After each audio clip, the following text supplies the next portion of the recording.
Okay. Well, oh, I've hit the streaming button. So, here we are again for Might work. we've decided to call it Podcast for the Deaf. Mostly because we need to fix Diaz's audio. I mean, my goal is to make you look like an Armenian beeper salesman. I want you to have one of those like satellites. But literally, why we're doing this is because people are watching it on YouTube. Uh, I don't know why, but if you Well, have, we would do it anyway, but it would just be us it would just be us talking talking. to each other. But yeah, since you guys have since people have commented and liked it and watched it, based on, Try to do it more often. yeah, we're just gonna keep doing it. But we are going to again get Diaz some better equipment. It's not happening yet, but we're gonna figure it out. But he's got good earbuds. Like it just doesn't have. Yeah, like my earbuds are actually pretty good. Like this is the second or third time that I have purchased these. They're not like the greatest ever. They're called Song X. And they don't even have a fucking website. Like I have to get it off fucking like eBay at this point. Like company did not do super great, at least Yeah. internationally.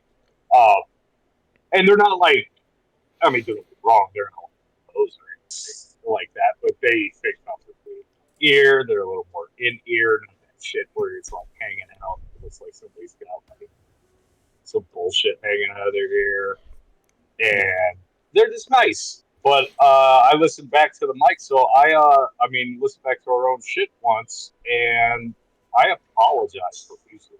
Apparently, the mic is not super great. So Evan, you sound amazing to me, but so part of the thing is that like in the first episode especially, that was my fault, and even in the second episode, as it always is, because well, I'm flawless. I have messed with the levels, and hopefully by the time we get here, hold on one second. Keep talking real quick. Oh, keep talking, keep talking, keep talking, keep talking, keep talking, keep talking, keep talking, keep talking. You can't put me on the spot. Talk talk This is louder than that. Don't hold on. like I'm doing this while I'm at work. You're lucky I'm alone. Otherwise, I'd be just like shouting with people around me. I know. I got. You know what? Let me see if this will help. Oh yeah, I have, you're good. You're a lot better. By the way. I'll check this off for now because I'm not cutting any leather, and then that should probably get rid of some of the background noise. You really don't have any background, but you were saying that That's good. you kickstarted these earbuds. I did. I saw them, and they got me. I was just kind of roaming around looking for shit. I thought they looked cool. They got this really like cool circular case, and then you just like slide it open, and they're inside.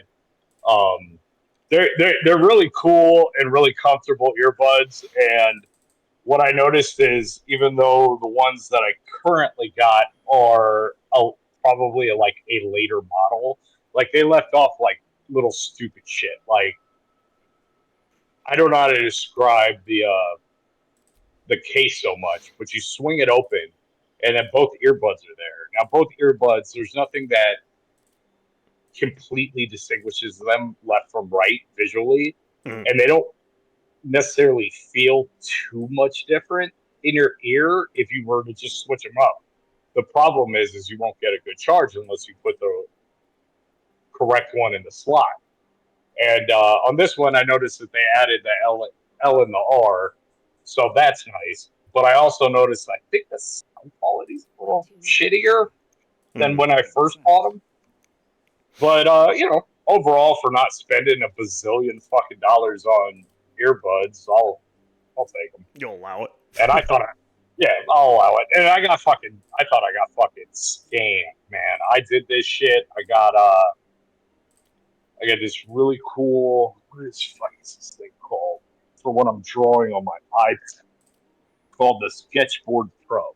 Now that's how I even found these fucking earbuds because all that Sketchboard Pro is like a crafted piece of plastic that cradles my iPad and works kind of like a canvas, so I can like actually draw with my arm, and I'm not like sitting on the couch, fucking like Yeah. doing that. And then it led me to these, and I got my pair, nothing crazy, basic one, pick my color, and just waiting, waiting, waiting. COVID hits, makes it even worse. Any people are fucking like up in arms in the comments, trying to get refunds. Nobody's talking to them. Anytime we get an update, it's like, yeah, you get an update, but you might as well get no update because somebody that might have taken an English class or two, but didn't has never like it's terrible. Yeah. You have no idea what they're telling you. And I was like, you know what? This sucks, but nobody's getting results. So I'm just gonna put it out of my motherfucking mind. Yeah. And yeah, I lost $60. So fuck it, it sucks. And I'm not saying that's not worth going after, but I'm not gonna beat my head against the wall over some company in China that is not gonna be able to communicate properly anyway. Yeah. So I just forgot about it. Yeah, I just went and bought some fucking skull candies or something, something to until I found a pair that I actually wanted. And yeah, months, probably almost 6 months later, just surprise, surprise, I just get this package, and I'm like, what the fuck is this? It was kind of tiny, and it was a pair of headphones, and they're actually pretty dope. There you go. But yeah, Armenian beeper salesman. That's the plan moving forward. Oh, good.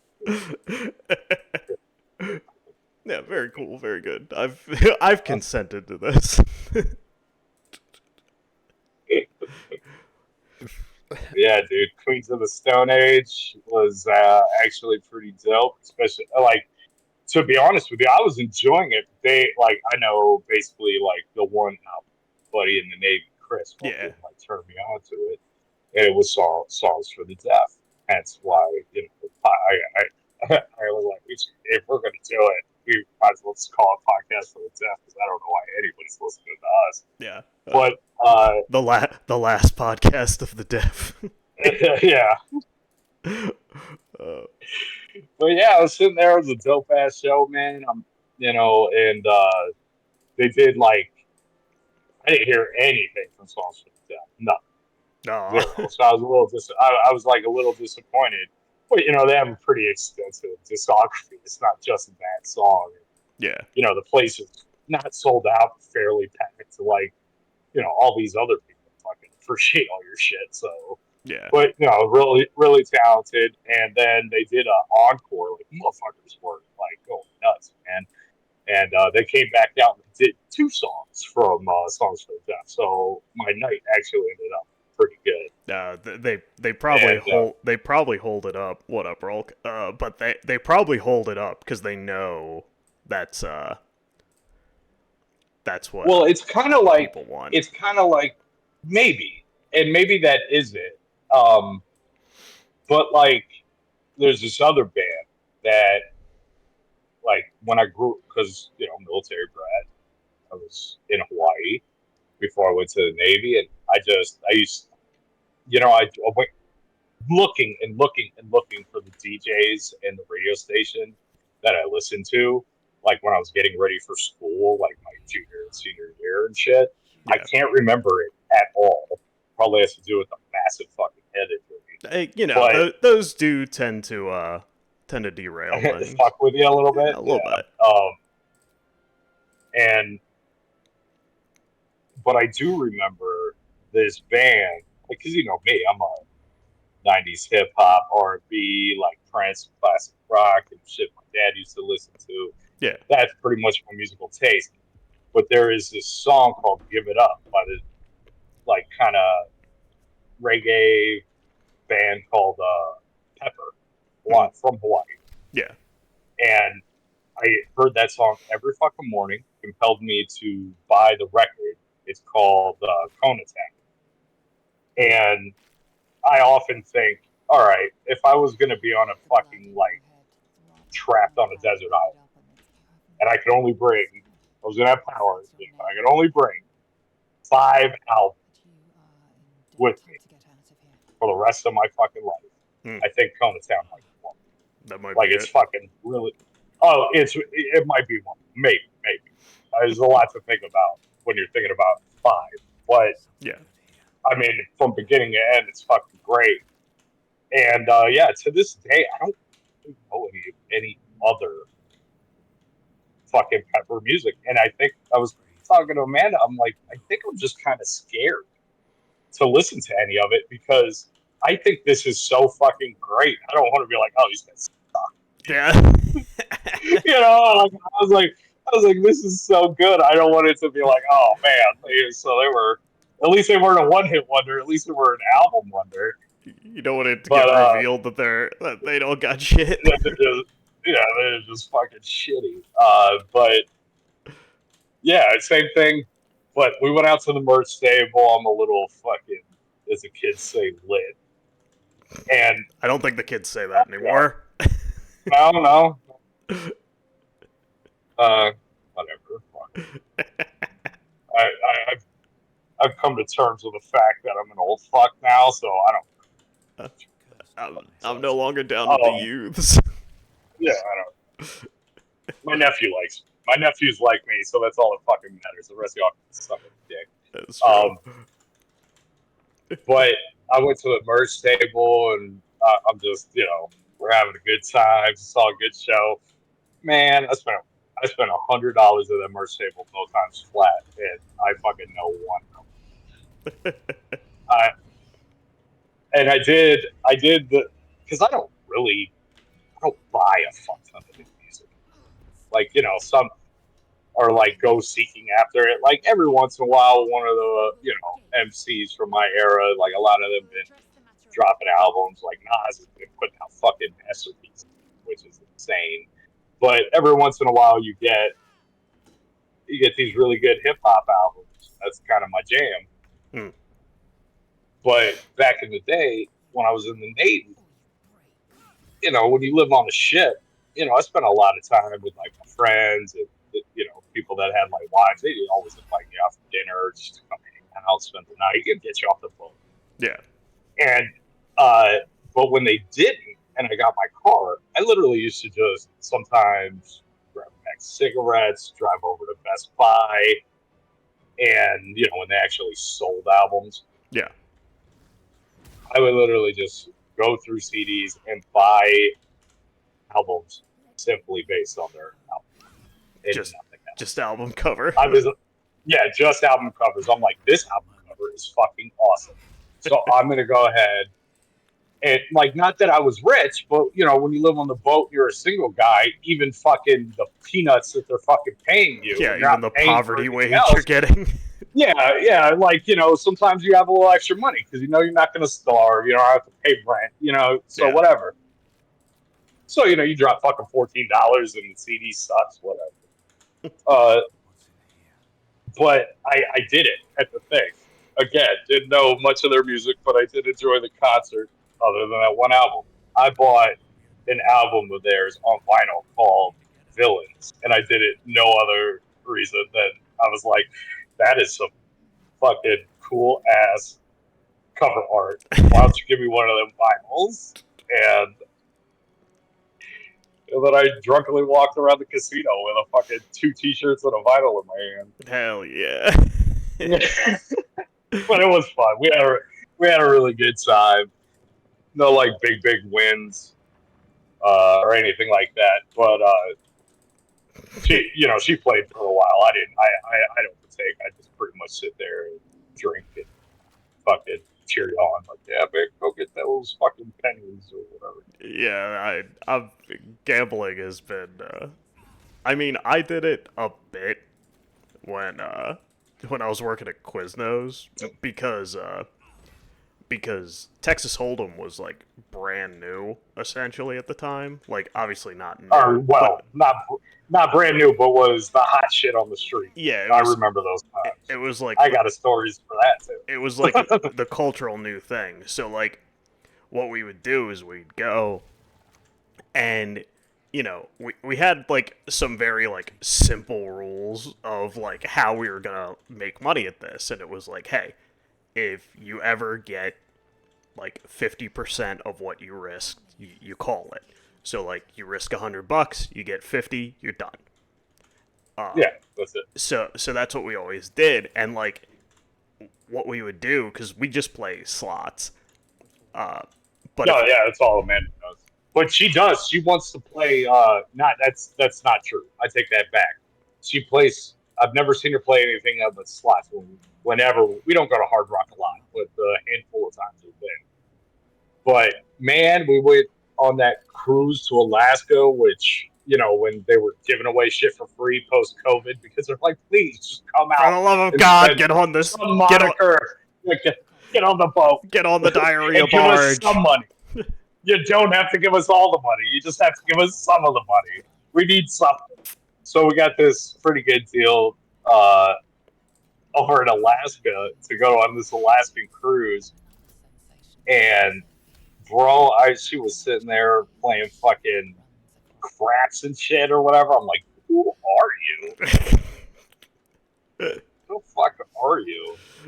Get on a fucking slot machine like the rest of the old biddies. You're like, she's like, big money, you're locking over seven.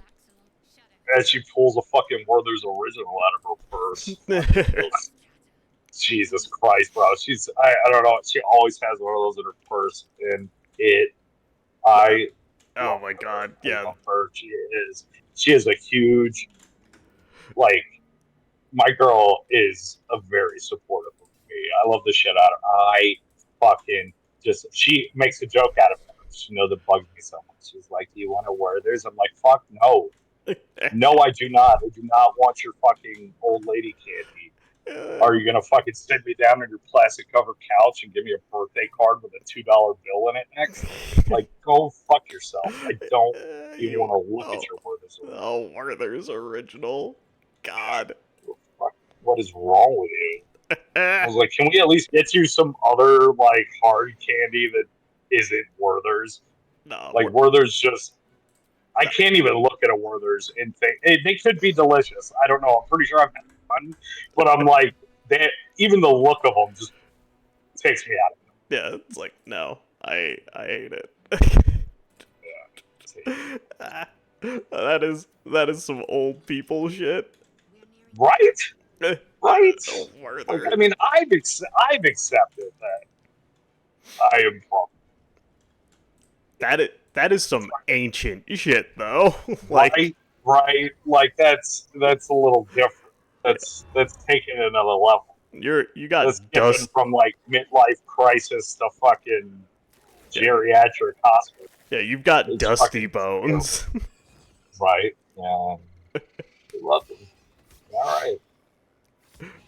You do you, boo boo. I will not be partaking. But anyway, I'm sorry I derailed your fucking gambling story. Oh, it's fine. What we would do is, because it was people didn't know how to play, so I mean, we would just get our money back slowly at the Texas Hold'em tables, because like we nobody knew what the fuck they were doing. Oh no, it was popular because they were showing it on ESPN, like World Series of Poker. They just throw on a pair of sunglasses and a hoodie, and they'd fucking be a million. Oh yeah, there was definitely some cosplayers there.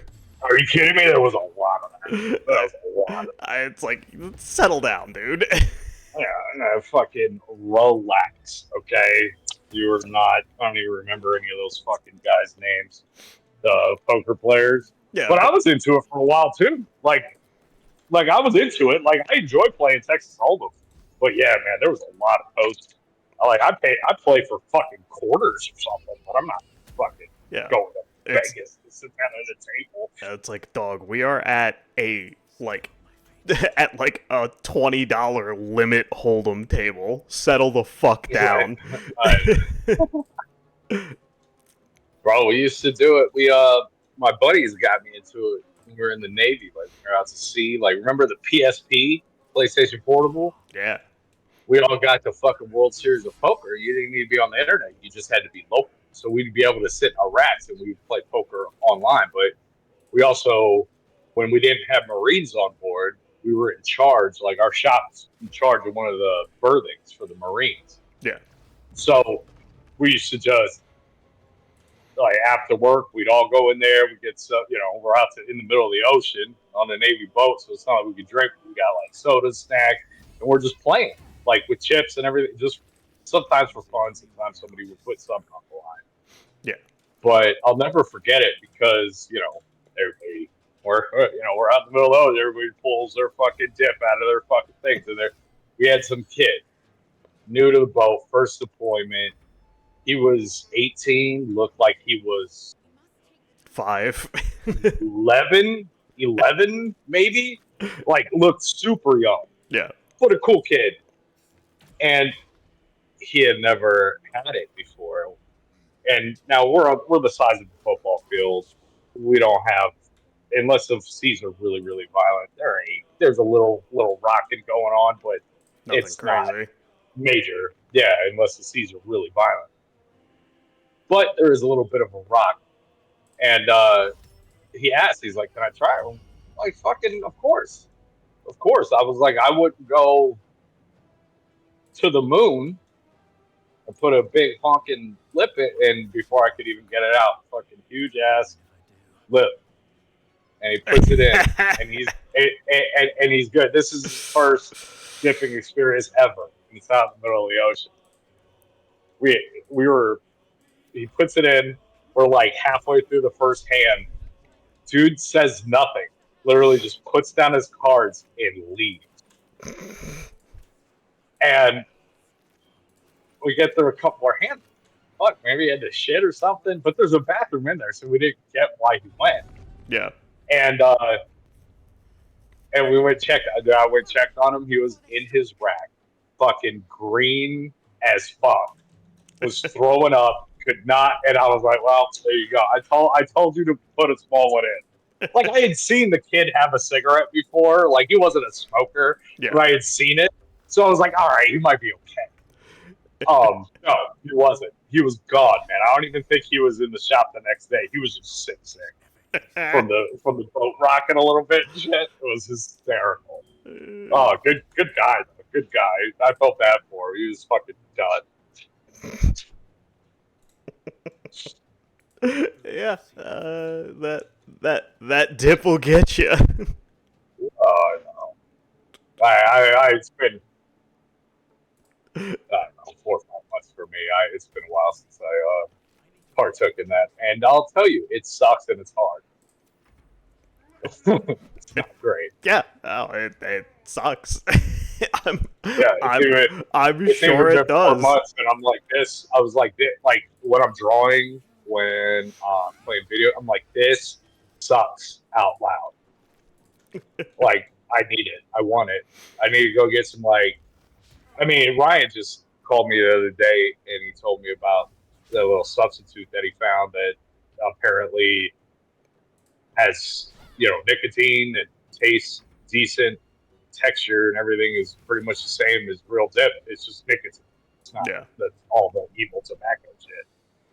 And but I mean, at this point, since I've been cold turkey and haven't done any of that, I mean, sure, I got in my car and stuff. Me and Amanda will have some cigarettes every once in a while, but I pretty much I get these HQD vapes, and I just replace them every once in a while. Whenever I want a dip or something, I just take some pulls. Need that Nick fix. And it's been working a little bit. I know it's not perfect. I know it's not like a healthy alternative or anything. I just know I needed to stop dipping. Yeah. That's all I know. I knew that. So I cut it. I just kind of cut it cold turkey. And it sucks because when I had this epiphany, I had like a can of and I was like, oh, fuck me. I was like, so I just threw them. I could have, I don't really know anybody else that dips. So, I mean, at least not, openly. Yeah. It's so shameful. People got to hide it. It is. Yeah. If you're not in the military and you dip and people know about it, they think you are a fucking degenerate. Yeah, I'm pretty sure I got people at least in openly give me the weird look oh, you dip, because they're like he was in the military. Of course he fucking did. That's more accepting in Florida. If you go above the Mason-Dixon line and you dip, they look at you like you smoke crack. I know. People fucking hate it, and that's the way. Like Amanda despises it. She's like, I Sure. didn't know you do that. I'm like, it's not something you break out on the first date, sweetheart. Like, what the fuck do you want from me? What you think you're gonna sit down? I'm like, hey, sweet ass, guess what? I dip. Deal with it. Get Like, busted no. out, start I'm gonna, start flipping it. yeah, I'm gonna fucking hide that for as long as I possibly can. Yeah. Till I got you. Once I got you, fuck it, whatever. Yeah. They needed to draw you in, then I can tell you what a fucking low-class scumbag I am. Yeah, it's just like everybody else. They put their best foot forward, and then you realize they're just a fucking dirtbag, just like you. Yeah, exactly. But, Jesus. Yeah, Fucking different. Before I fucking forget, motherfucker, I just finished it. Like, as it went on, and when you explained to me, it was pretty much all an original story. Like, it got better and better. I fucking love Fallout. You became super I'm echoey. obsessed with. Oh, I don't know. I'm in the back. I'm taking a piss. I'm taking a piss live on air. All right, Deal go with for it. Yeah, all right. I was just wondering what happened. Fair enough. Yeah. Oh, it's so refreshing. I wish I had a bottle of water in here. Just get a little close. I'm taking my earbud out so you can listen. Your stream's weak. Stream's weak. But getting old. Your prostate isn't what it used to be. No, man. I got that Golden Girls bladder coming on, man. It's not quite there, but me and Amanda are gonna be fighting over bathroom breaks. But man, I can't tell you how much I fucking really love Fallout. Oh yeah. Like it was like everybody, as you said, like the whole, like, I mean, everybody kills it from top to bottom. I didn't see like real one bad egg in the entire bunch. Yeah. Like everybody's very capable actor, if not great actor, but that main cast is unbelievable. What's his name? Goggins. Like, it's probably too late because I'm sure he'll be in the next season. And it's probably too close to home, but, you know, DC, you missed your boat. You had your perfect Jonah Hex. You just didn't know it. Yeah. And so that's done. I don't think that'll ever happen. But, I mean, he is, based on this alone, I think he's absolutely perfect for it. I still need to look up the name of the actress that played Lucy. Mm-hmm. But I think Lucy is... Like, not only does everything look great as far as the aesthetics, I think Lucy is some of the best writing of a character, especially a woman character, that I've ever seen. Yeah. And she plays it, and this actress, I think, plays it so well. Because she's just like... Oh, go ahead. She's in the, what is it? It's like where all the teenagers, like, had a plane crash. And they like, there's some cannibalism. Oh my God, that's another show that I've watched season 1, but I need to get back on it. That's oh fuck, that show is awesome. Yeah. Haley was bugging me to watch it, and I never did. I need to get around to that. Yeah, I'm just having an old man brain fart. I'm sure it'll pop in my head fucking 15 minutes from now when we're not talking about anything. But it's like Hornets or no, it's Yellow Jackets. Yellow Jackets. There we go. I was close. But yeah, I didn't know she was. I totally forgot she was in that, but she is fucking incredible in this show. Yeah, like she plays all angles of that character perfect. Like, she's this kind of, like, she comes off at points as this, like, kind of naive, sheltered, because she is. She hasn't seen the outside world. She doesn't know what she's getting into. And she's kind of naive, but she's also very intelligent. And so she plays both of it the same way, but she's also very like she's vulnerable and she can be hurt, but she's also like very brave and kind of a badass. She's very capable and dangerous. Yes, in She her own right. Like she's not.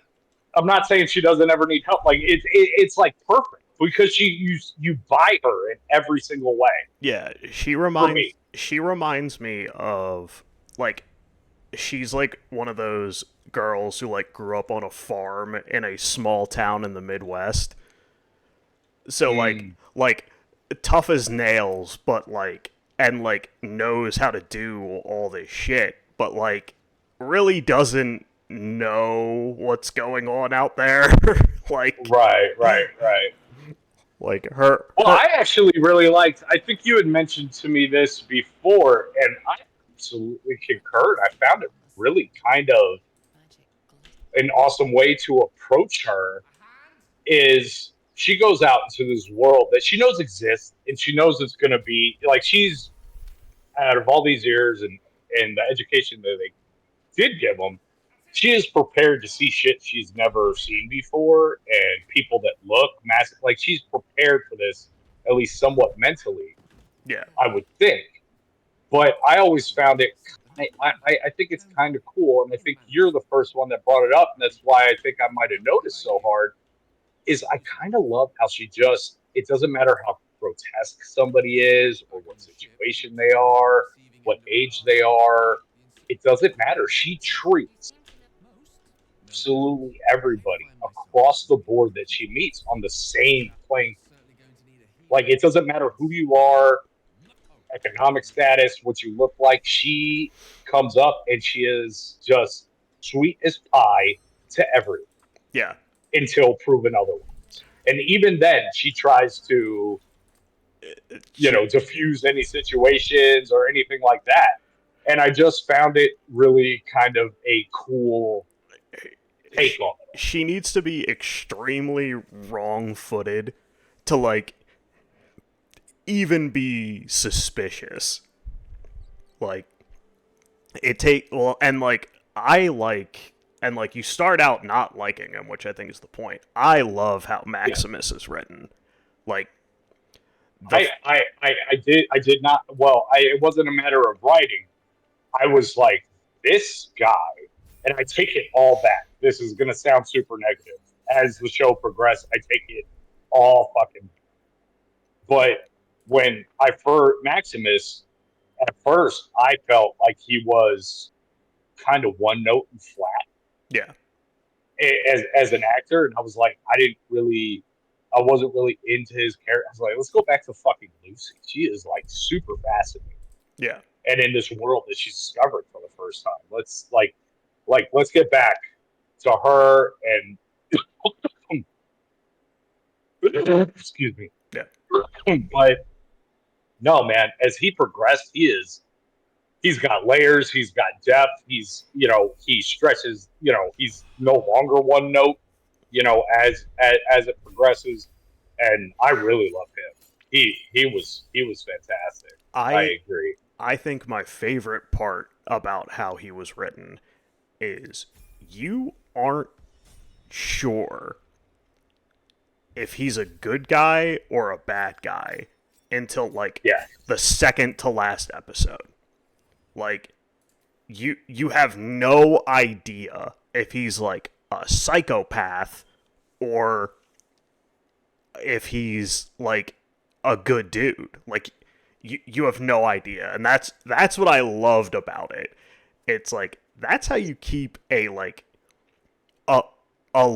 that is a layered mystery, his character. yeah. Because the whole No, I time agree. I thought it was intelligent as shit. the whole time because like anything good that he does, you can be like, is that like self-interest? Because and it's like, you get to the end of it, spoilers. But, whatever. Yeah, We're talking about Fallout. spoiler alert. The fuck you watch it. It But won't matter. It's still great. It doesn't matter. yeah, but like you don't know if he's a good guy or just like self-interested. Like Right. like even even saving Lucy, it's like, okay, well, is he doing that because he wants to get in her pants, or is he doing that because he's like a legitimately good dude? And Yeah.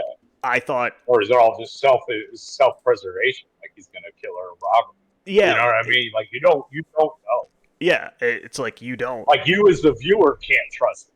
yeah. So it's like, how is she able to? I think it's like just so good, and like, because my wife was the same way. She didn't like him at first either, and yeah, I'm like, all right, well, tell me how you feel when we get to the end of it. And Right. it's like all of them. I can't say enough about them, but Yeah. you were asking me, and I can give anybody who doesn't know a bit of a lowdown on uh, like what like Fallout lore essentially. So the first, Wait, before you go on it, yeah, let me say this one thing about him, and or about not about Maximus, but the series as a whole. mhm, Like this, this, this thing is a fucking absolute, in every sense of the word, genius adaptation. oh yeah, Like I know with the lore, this is me not knowing much, so I might just be speaking completely out of turn. But as you explained to me, it takes the history and the lore in this world, and then it's just an original story on top of that, which they've successfully made into kind of action, comedy, romance, political thriller, yeah, and western, and kind of like almost like this post-apocalyptic steampunk thing. And fucking, I don't even know if steampunk's the right phrasing, but it put it all into one fucking really incredible like adventure show. yeah, Like you don't know, like it's fucking like it's all those things. It just happens to be based on the world of a of video game, and like and I felt, even though there's no game based on this storyline or anything like that per se, I just thought, I was like, you kind of forget that it's a video game sometimes, but even if you just have super casual knowledge of Fallout like I do, it feels very, very much like a Fallout series. yeah. Like I thought it was done perfect.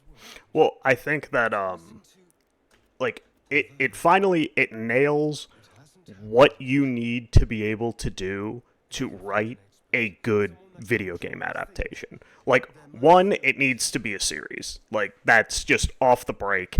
If you're thinking about making a movie uh, for a video game, you should just stop. Like, don't do that. Uh, like, minimum games have like an 8 to 10 hour storyline. So you're already smushing it by making it a movie. So, but you need a writer who understands and respects, like, understands the lore and respects it, but isn't beholden to it. Like, Right. knows when to bend it and knows how not to break it. Like, you need to be able to do both, because you need to add things, and adding those things can require a bit of interpretation. But when it comes to Fallout, it like Shady Sands is way more important than what they talk about, but it's also not crazy important because it was so long ago, and like we don't really know what the political system is. So the Fallout games take place really far away from each other. So from the first Fallout game to modern, like this story is probably the it's happening, it's the last in the series, so it's the most recent. Right. But from the first Fallout game to the show, that's like 250 to 300 years of history. and between like the first game and second game is almost 100 years. The second and third game is almost 100 years. And then between Vegas and the fourth game, it's a handful. And then the show is after all of that. So there's a lot of time that goes by, and so a big player is the new California Republic. And that was founded in Shady Sands. So the NCR, like that's where they were founded. That's their capital. And based on what we saw, it looks like the Brotherhood assaulted like the last remnants of the NCR. So that's a big player that's just straight up out of the game. There is some a lot of the Fallout games, the canon is tricky because so many players made so many different decisions. So that's the reason for the time jump, is that so much time has passed that it barely matters what happened in the older games. But with the Prydwen being around, that means only 2 endings of Fallout 4 could have happened. Like, so the details could be different, but either the Brotherhood of Steel ending happened or the Minutemen ending happened. But Fallout 4 is a special case because Fallout 4 is they kind of fucked up. They wanted to have a main character, but it also be a Fallout game. So your main character in 4 is really weird because the person you're playing as is an established human being. He has a wife. He has a kid. He was in the military. Right. So when you play as like a dumbass wearing a Conan the Barbarian fur and hitting people with an axe, and then like you talk to people like you're not a psychopath, it's weird because it's almost like he's schizophrenic, like he's having a psychotic episode when you're not dealing with like the main storyline. Because when you're outside the main storyline, you have a bit more latitude to play how you want. But in that main storyline, you kind of have to be that character to a degree. So it's a very weird tone. Most people, and I agree too, is that Nate, who is the like baseline player character, he probably joined the Brotherhood of Steel. He was former military beforehand, so it would make sense that he'd go back to a that would make sense to me. Like if there was something close to the military that existed, that's probably who I'd throw in with too. But so he but the Prydwen is still around, so it something happened. So Fallout 4, we kind of have an idea of what happened there. So the ending, you see New Vegas. I feel like is that what that was? Yeah, that's what that city is. That's New Vegas. The big the one when they turn on the lights and shit. Like at the end, very end. Yeah. Well, what they powered up? No. What her dad is running to at the end. Oh, gotcha. That's New Vegas, and I feel like they should have maybe had like the broken down Vegas sign, or maybe lit it up. But again, I'm not sure what the quote unquote canon ending of New Vegas was. So I mean, the strip might be, really broken down, but I feel like they should have explained that a little more, because if you don't play Fallout or know anything, that reveal, which is the cliffhanger for the series, doesn't mean anything to you. But I know that Bethesda and the Fallout team is is probably a little annoyed that they that they brought in New Vegas, because Bethesda didn't make New Vegas. Moreover, the team that did, they gave them a crazy tight timeline, and actively tried to fuck them over. And they still produced what is arguably the best Fallout game in the series. What's that, New Vegas? Yeah. New Vegas is probably the best one. Like, 3 has tons of problems. Like, 3, like, really didn't understand Fallout. And 4 has a lot of similar issues, but they can be explained away a little bit easier. But, like, the biggest thing, in 3, the Brotherhood of Steel are these, like, white bread heroes, which has never been the case. Like, the Brotherhood of Steel were isolationists at best, and they took technology from everyone so that, like, they couldn't hurt themselves with it. But Right. what it means is they actively hurt people. Because say you got a cold fusion plant up and running, they would dismantle it and turn it off because it's dangerous. It's like, they're not incorrect that it's dangerous, but they also are actively making things worse in the wasteland.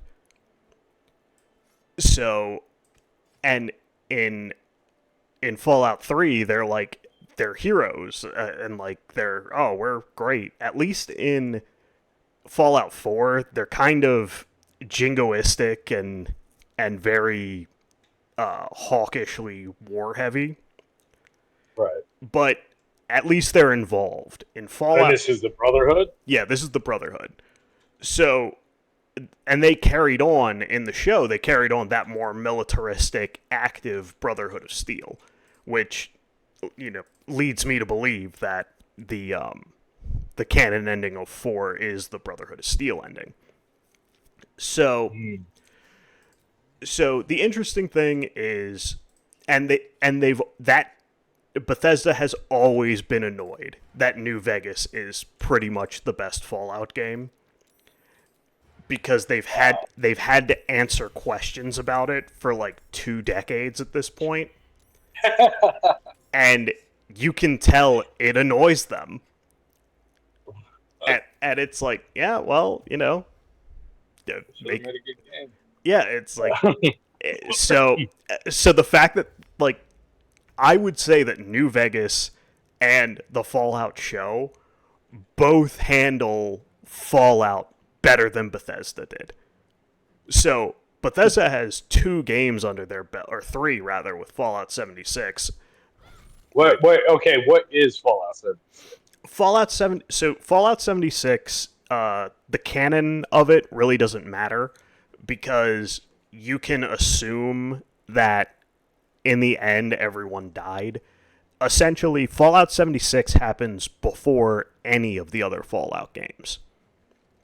Gotcha. But because you never hear about it, happens in West Virginia, you never hear about Appalachia or anything about it, so you're left to assume that it didn't work out and all those people probably died. There's a storyline about, like, a virus, and essentially the accepted version of events is that the residents of Vault 76 had to find a cure and then nuke the area so that it could be kind of washed clean, so that this virus didn't get out.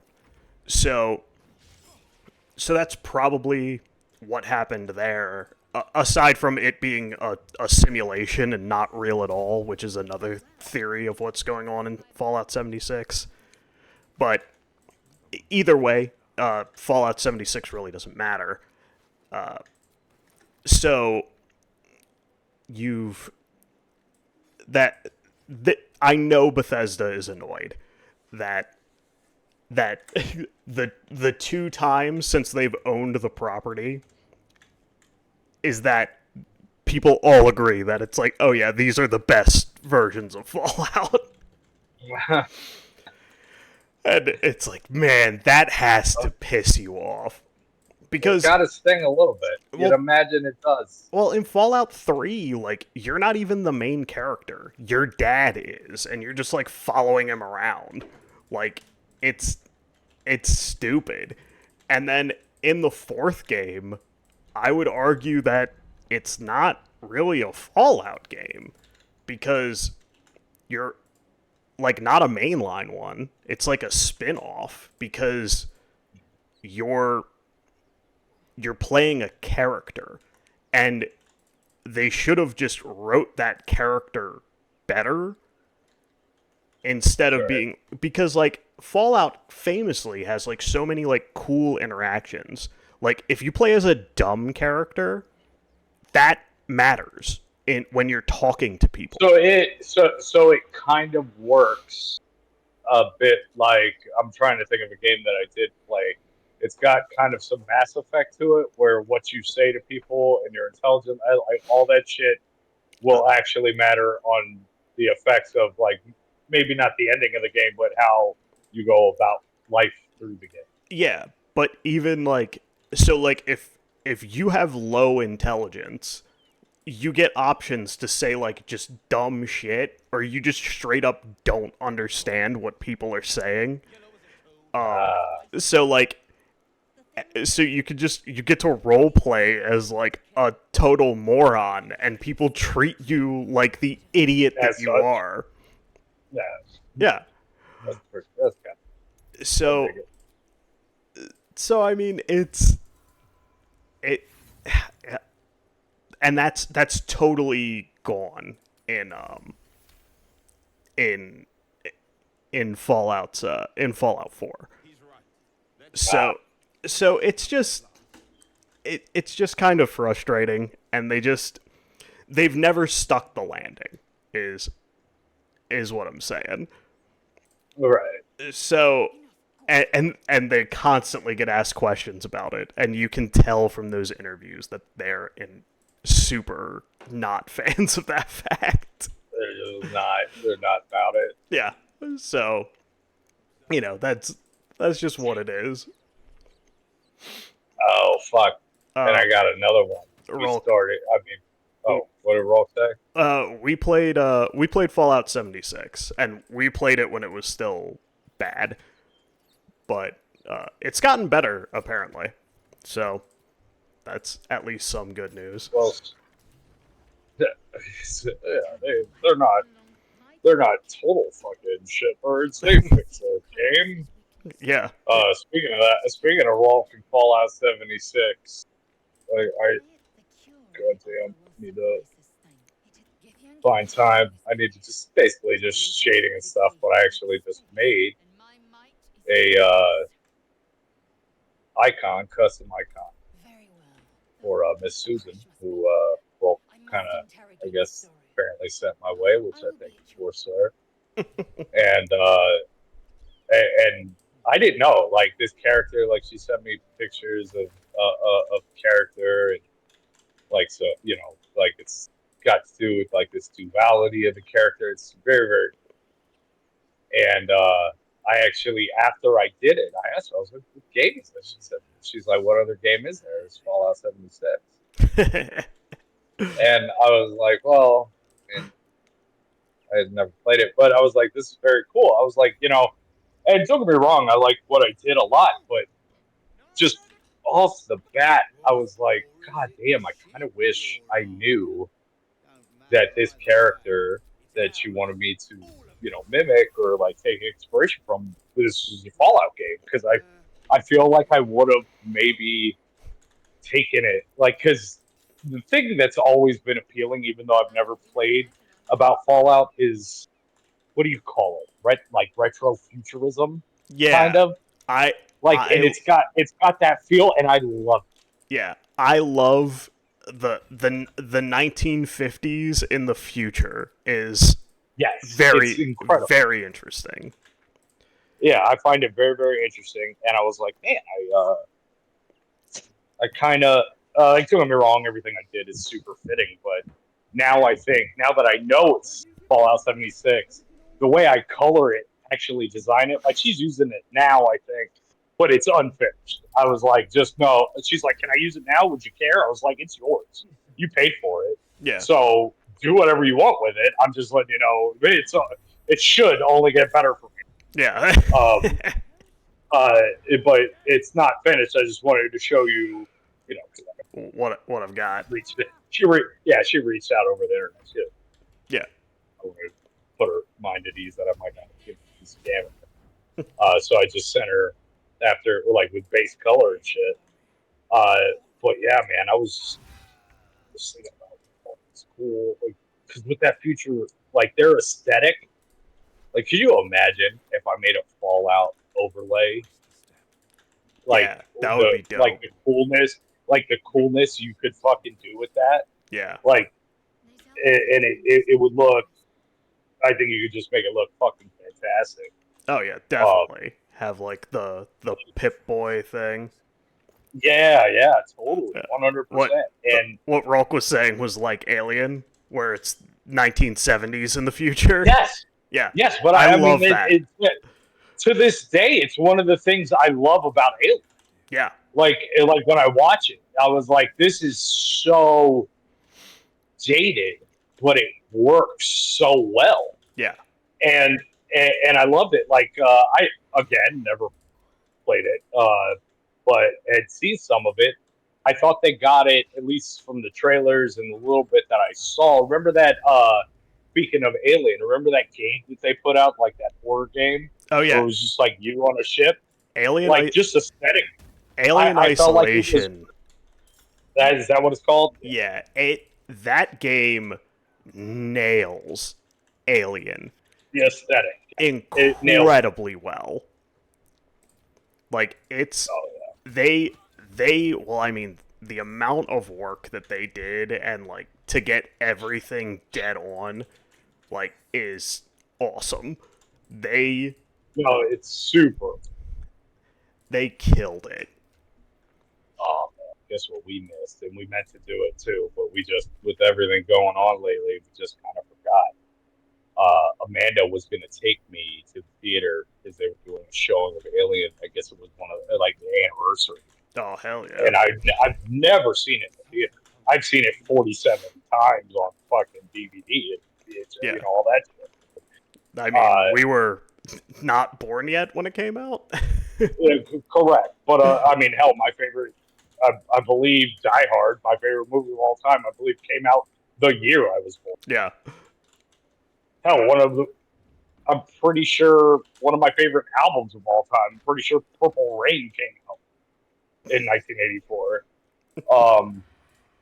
So, yeah, no, for sure. But, yeah, no, I absolutely love Alien. I think that is a fucking great film. But yeah, I would love if they utilize that, like, kind of. I think that's one of the appeals to the whole Fallout thing is that, like, the retro futurism. Cool. It's so fucking cool. It's definitely the most aesthetically pleasing part of the whole thing. Well, it just makes the post-apocalyptic scene, which at this point, like, don't get me wrong, I'm not shitting on post-apocalyptic stuff. I love it. And by all means, some really great stories are coming out of a post-apocalyptic setting. But it's been done to death. Exactly. And this is it's just different. Yeah. Because, like, you'll have a fucking dirt pile and a skull and a fucking, all this horrible surrounding. And then you just have this, like, kind of... You got the car with, like, the fringes. Diner. Yes. Yeah, and or, like, a sign that gives you, like, this weird sign that looks like a 50s diner or something that's like kind of dirty but also kind of pristine in some ways, and it's just a really cool fucking world to Yeah. write stories. Rolk, how are you And not if a they, fan of the Twisted Metal show? what are you talking about, the show? Yeah. He just said I, that he that wasn't actually a fan. that actually it boggles my mind that you didn't like Twisted Metal. Like, I almost feel like that show was borderline.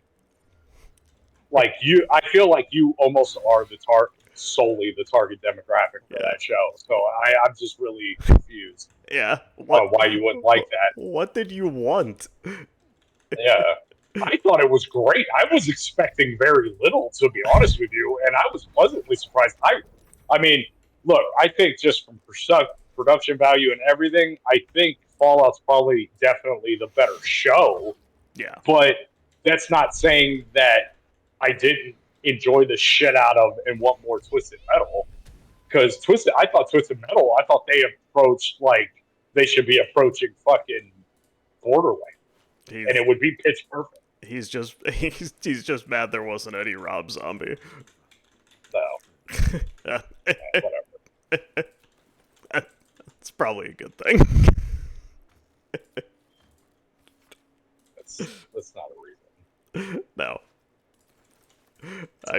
I mean, Well, I mean, I guess it kind of is, because we both said to each other the other day that if somebody doesn't mention or sing the jingle "Ice Cream Day" in the Borderlands movie, we're gonna riot. And that's a super obscure bullshit thing that I'm sure a lot of people don't even know exists, because I'm pretty sure it's just a random recording, right? it is. Like, there's nothing really to it. I don't think it leads you anywhere necessarily, or it's just a goofy fucking recording you pick up. No, it leads you to the world's largest bullet. Oh, that's right. That's right.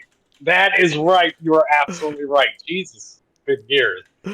I'll say again, the world's largest bullet?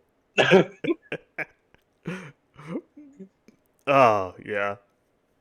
But I think between Twisted Metal and Fallout, and The Last of Us, we'll definitely get more. Oh, yeah, for sure. Last of Us went over really well. It went over really well with me. People were talking about it. I didn't love it like other people loved it, but everybody that absolutely was over the fucking moon about Last of Us has never played the game. And that's why, because it's not that I didn't like it. I just think it could have been better. Well, I think most people kind of feel the same way about The Last of Us, which is if you played the games, you're not super in love with the show. Like, it's fine. It's fine. I'm glad it exists. I think they missed the mark on a lot of things. Like, what a waste of Bill. Like, as good as, oh my God, I'm forgetting his name. Fucking Ron Swanson was as Bill, and like, he was great. Like, no doubt. Like, that is some fucking really good acting by everybody involved. Production value is good. It's not even a shitty story. It is just not what I fucking needed.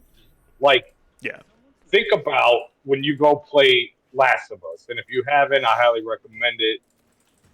If you can get a hold of it. If you don't have a PSP or PS4 or 5 or 8, whatever the fuck they're rolling it now, just go get you an older one. I think that's on a PS3. Yeah, whatever. Go get you a PS3 for some pennies and go find you a copy of fucking Last of Us and play it. Yeah. It's fucking incredible. I hate that fucking PlayStation controller too. Sorry to turn off probably like 85% of anybody that's actually listening to our shit. My fingers just don't naturally bend that way, so I'm not out. Yeah, well, we have normal sized hands. Yeah, but I bought that game or I bought PS4 or 3 just to play that fucking thing, and it was worth it. Incredibly good game. It was worth it. It's fucking awesome, and if you've played it, you know the part with Bill in it, and it is just unbelievably entertaining and awesome. And you have this smart ass fucking girl and this, curmudgeon fucking survivalist that bump heads, and it's just filled with action and a lot of good, like, kind of back and forth banter, and you miss out on all of watching the show. If you would have put that episode in a vacuum and just told me, hey, check out this, like, real short film that the dude that played Ron Swanson, I can't believe I'm forgetting his fucking name. He's just Ron Swanson to me, and I apologize. He's a wonderful actor. I apologize, but fucking, like, in a vacuum, that is a really good episode and good quality, high quality TV. Yeah, it is not like if you were gonna change shit up. I don't think one of the most exciting and entertaining parts of the game was the place to do it. No, it really put a bad taste in my mouth for, like, the rest of it. Like, I didn't have much hope going into the next show or anything, and I changed my tune. I enjoyed watching this. I like this series. Yeah, but yeah, man, it could have been so much better, and people that were not watching or had never played the game fucking were looking at me like I was fucking retarded. Like, because when that episode aired, everybody loved it. I was in the minority. Oh yeah. Like, people that had never seen the show, they were like, "That was incredible." I'm like, "Yeah, it is, but it's not this." Yeah, I mean, like, The Last of Us video game is, in my mind, probably one of, if not the best piece of media in pretty much ever. It's one of them. It's up there. It's definitely the best. Like, when it comes to, like, writing and storytelling, it's definitely the best game. Like, with not a lot of competition even coming close. I mean, that's why part 2 is such a fucking letdown. Hopefully they fix that, but we'll see. Whatever. Part 2's. Yeah, but I don't know. It was a far cry from that same impact whatsoever. Yeah. Like, it just I didn't even care as much, and I personally, as is anybody that's seen the series or the last game, you get very emotionally attached to Ellie. Yeah. Like, even though she doesn't exist and she's just a fictional character, you get very attached to her. Just because you get so sucked into the wonderful writing and atmosphere of that game that you completely fucking forget that you're playing a game half the time.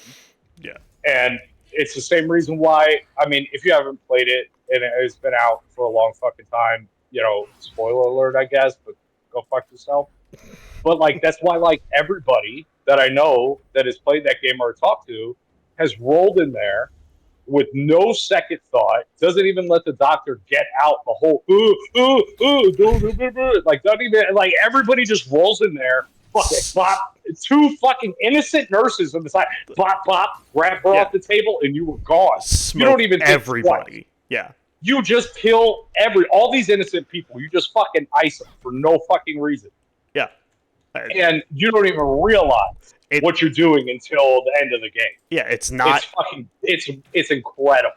Yeah, it's not till you're done going on a fucking rampage, essentially, that you even put together that, you're wait, a big piece of shit. Hold on, it's like, what the fuck just happened here?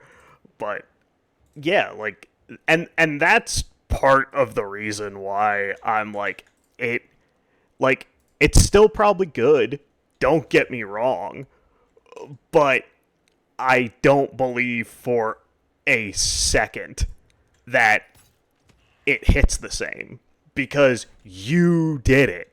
More importantly, you did it unprompted, and like that's just what happened.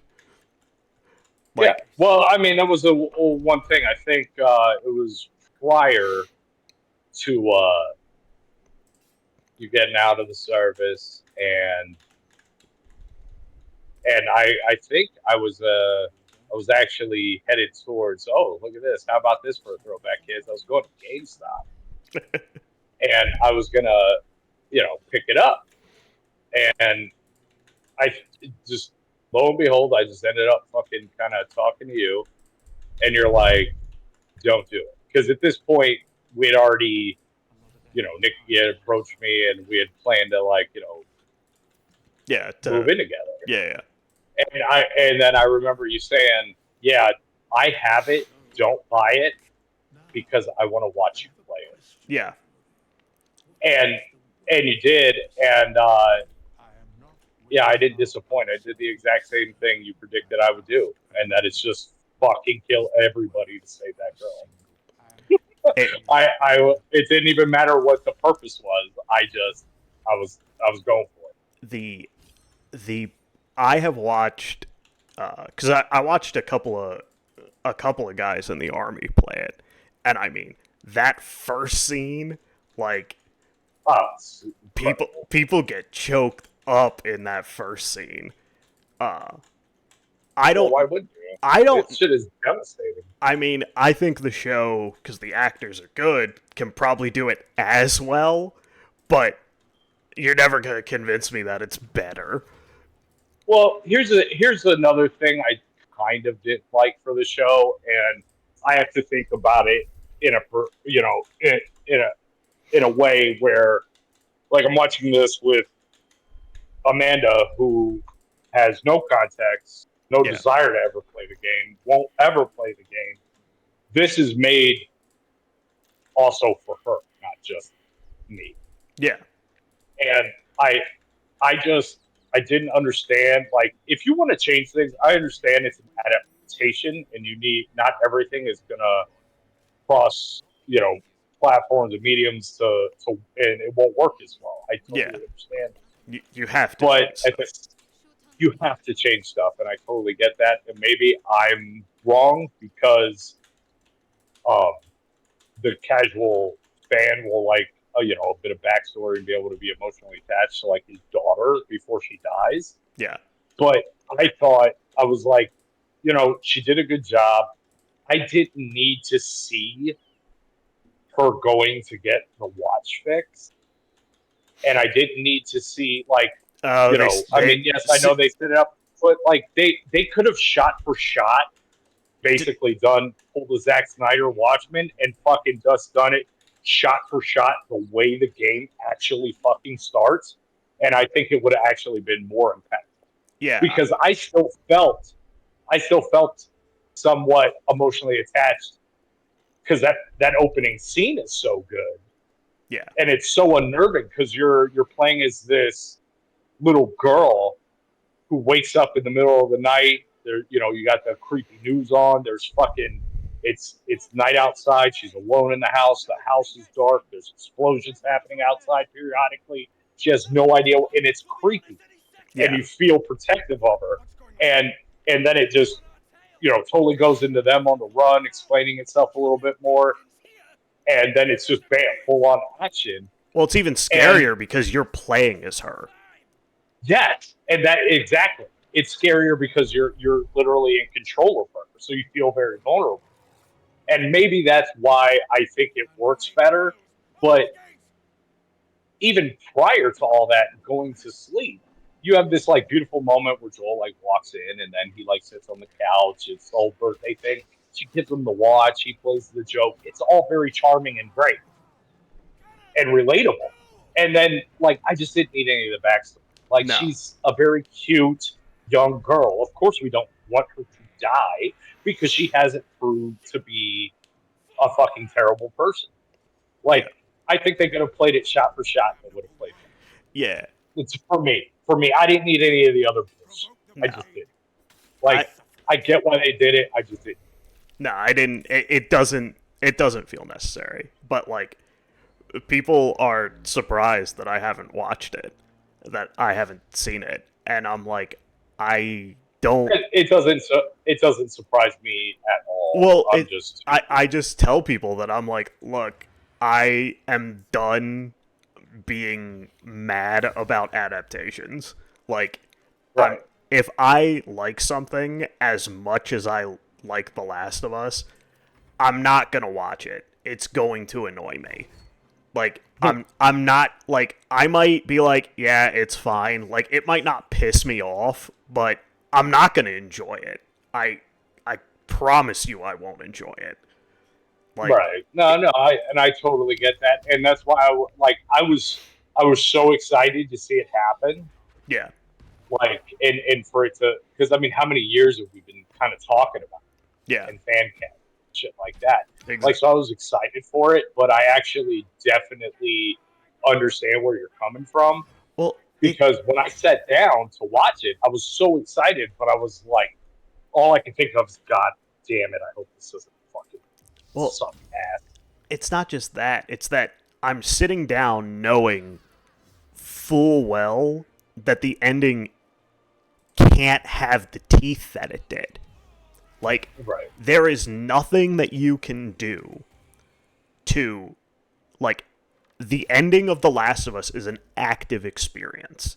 If you Right. aren't involved, it is not the same. And Right. it loses something. It's one of the few things that you can't just watch it. You have to play that section, because it's not like that shit is on paper optional.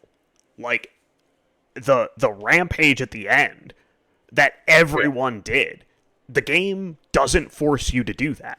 Like, it's not a boss you have to fight. It's not something that you have to do, which is why it hits so hard. And you don't have all of these hours of talking where Ellie and Joel's relationship, and you pick up on the Gross. nuances. Yeah. And yeah, it's just, so, like, I didn't watch it, and I'm like, I'm not gonna like, and I got into an argument with my brother-in-law about it. And I'm like, why? And the end of the argument was, I'm like, why are you mad that I'm not gonna watch something that I know is going to upset me? I'm like, I don't understand. And he's like, oh, he kind of, like, at that point, he was kind of like, oh yeah, well, that totally makes sense. I'm like, And it does, and I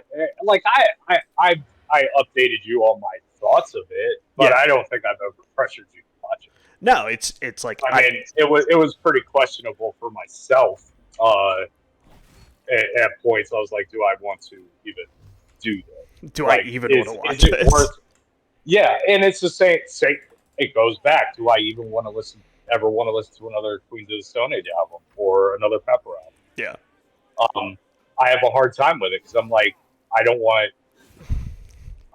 anything else to taint this shit down. Yeah. I'll update you Like, I don't want it. what Rolk has said, which is, you don't want me to mention what I think are the greatest games ever. Rolk, when you're talking about games and gameplay and stuff like that, that's fine. But He's talking about a piece of media as a whole, Yeah. regardless of what it actually is. Yeah. A movie, TV show, video game, that's what he's talking about. that, and you are fundamentally unable, which is fine, but it's something you can't do. You cannot untangle the fact that if you like something, that it might be bad. Like, you can't wrap your head around it. I don't know why, but you've never been able to. Which is fine, but it's something that you need to know about yourself. Is that you think if you like it, it's good, which things that you like don't have to be good. You don't need to justify that I'll put it to you this way. you don't need to justify that you like something, but propping something up as good when it's not, that's what people are going to give you shit about. That's what me and Diaz give you shit about. I'll put it to you like this. Fucking Amanda watches, I always call them Desperate Housewives. I know that's not, you know those Housewives shows? Yeah, Housewives. The Housewives, whatever the fuck they're called. Yeah. I always call them Desperate Housewives, even though I know that's another series. It's the same thing. I do it because it bugs Amanda. But those shows, Amanda watches those shows and she enjoys them, and they are literally just rich people Dickheads. yelling at each other. Yeah. Yeah, they're just dickheads. They're just fucking generally terrible fucking people across the board, and I don't find them necessarily entertaining. And I think they're shit because guess what? They are shit. They are 100% shit. But they are 100% shit that people like Jersey Shore is absolute shit. People love reality. They love TV. it. They love it. Amanda is aware enough. She knows. She's like, this is bad. It's fucking absolute nonsense. And these are all terrible people. And this is bad. But I like to paint my nails and watch this shit. Yeah. There's nothing there's nothing wrong with that. There's absolutely nothing wrong with it. Yeah. That's the thing. It's like you just need to be able to recognize that something that you love it might not be high quality. The other thing Rolk asked was what's the movie death that hit you hard? And here's the thing is I don't think a movie death, like, nothing is as impactful to me as Joel's daughter dying in the beginning. Like that definitely hits hard. If we're talking like see Rock, this isn't a fucking fair question because ever since I lost my mother, I go through emotional phases where somebody tells me something as sad and as horrific as it might be, and I'm just like, okay.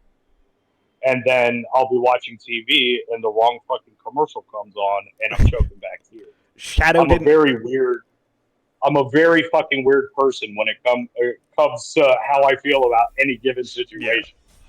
But post mom passing away, yeah, I still can't watch the opening scene to Guardians of the Galaxy. I can't do it. I won't do it. I'll pick it up. Yeah. That definitely has got to be bad for you. I can't take it, and I can't do it. And I've only ever seen it once, and never again. Even though I will watch that movie again, I'll just skip 10 minutes down the line. I'll be fine. I skip it just because it's not like for a movie that's as fun as that movie is. It really like if you're watching that movie for fun after having seen it before, you're like, yeah, I don't really want to start out this experience like this. Let's see. When I was a child, I went to go see. It was my uncle and my father. I believe we were in like Tennessee. And the only reason I remember this is because after the flick, we went to a go-kart like rink or whatever, and I crashed. Fucking just like right through a fence and went through like all like a bunch of skin on my fingers. We're like my fingers because from holding onto the wheel. But I remember feeling something at the end of Forrest Gump when he's talking to Jenny at the grave. As a younger child, I do remember that, and I do remember going to see what is that? It's a Keanu Reeves movie, more or less. Speed is what it's. No, not Speed. I wish. But it's called Hard Book, and it's basically Bad News Bears, inner city Bad News Bears. Yeah. So real Bad News Bears. Yes, correct. And it's actually a really good, charming fucking movie, and you know, Keanu does a great job. And there's this kid who is kind of like, I guess, the runt of the group, just like this really small kid. And in the course of the movie, I think he gets shot or something. He gets shot. And like this kid is so fucking adorable and was killing it on screen.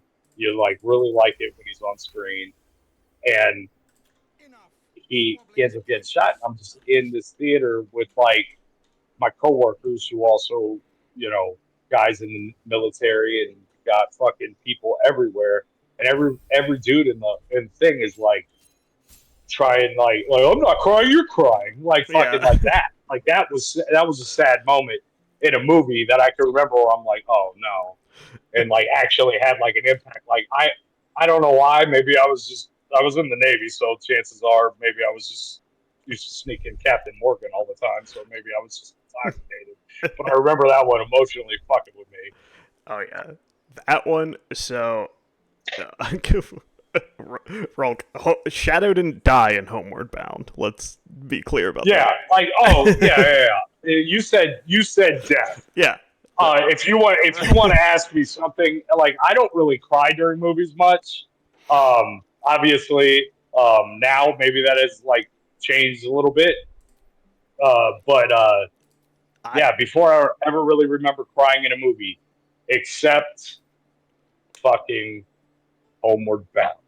When I thought that fucking dog was dead, I was goddamn devastated. Mickey and Apollo dying in Rocky is not impactfully sad. Settle down. This Rolk. Wow. And Quint from Jaws. Oh my god. Jesus Christ. Rolk, I love Quint was an asshole. I love Quint. I love the character. He's kind of a dick. Like he's a real piece of shit. Hey man, and for him talking all that shit about he's gonna bring back Get Your Shark and bring him back, the motherfucker did die. Yeah, he got done up. Yeah, he got like, but there, he pulled it out. Well, no, I know what the saddest movie of all time is. And I know it's not even a death. It's the most impactful. It is the roughest movie ever, and none of us have seen it. None of us are going to watch it. It's that Max movie about the dog with PTSD.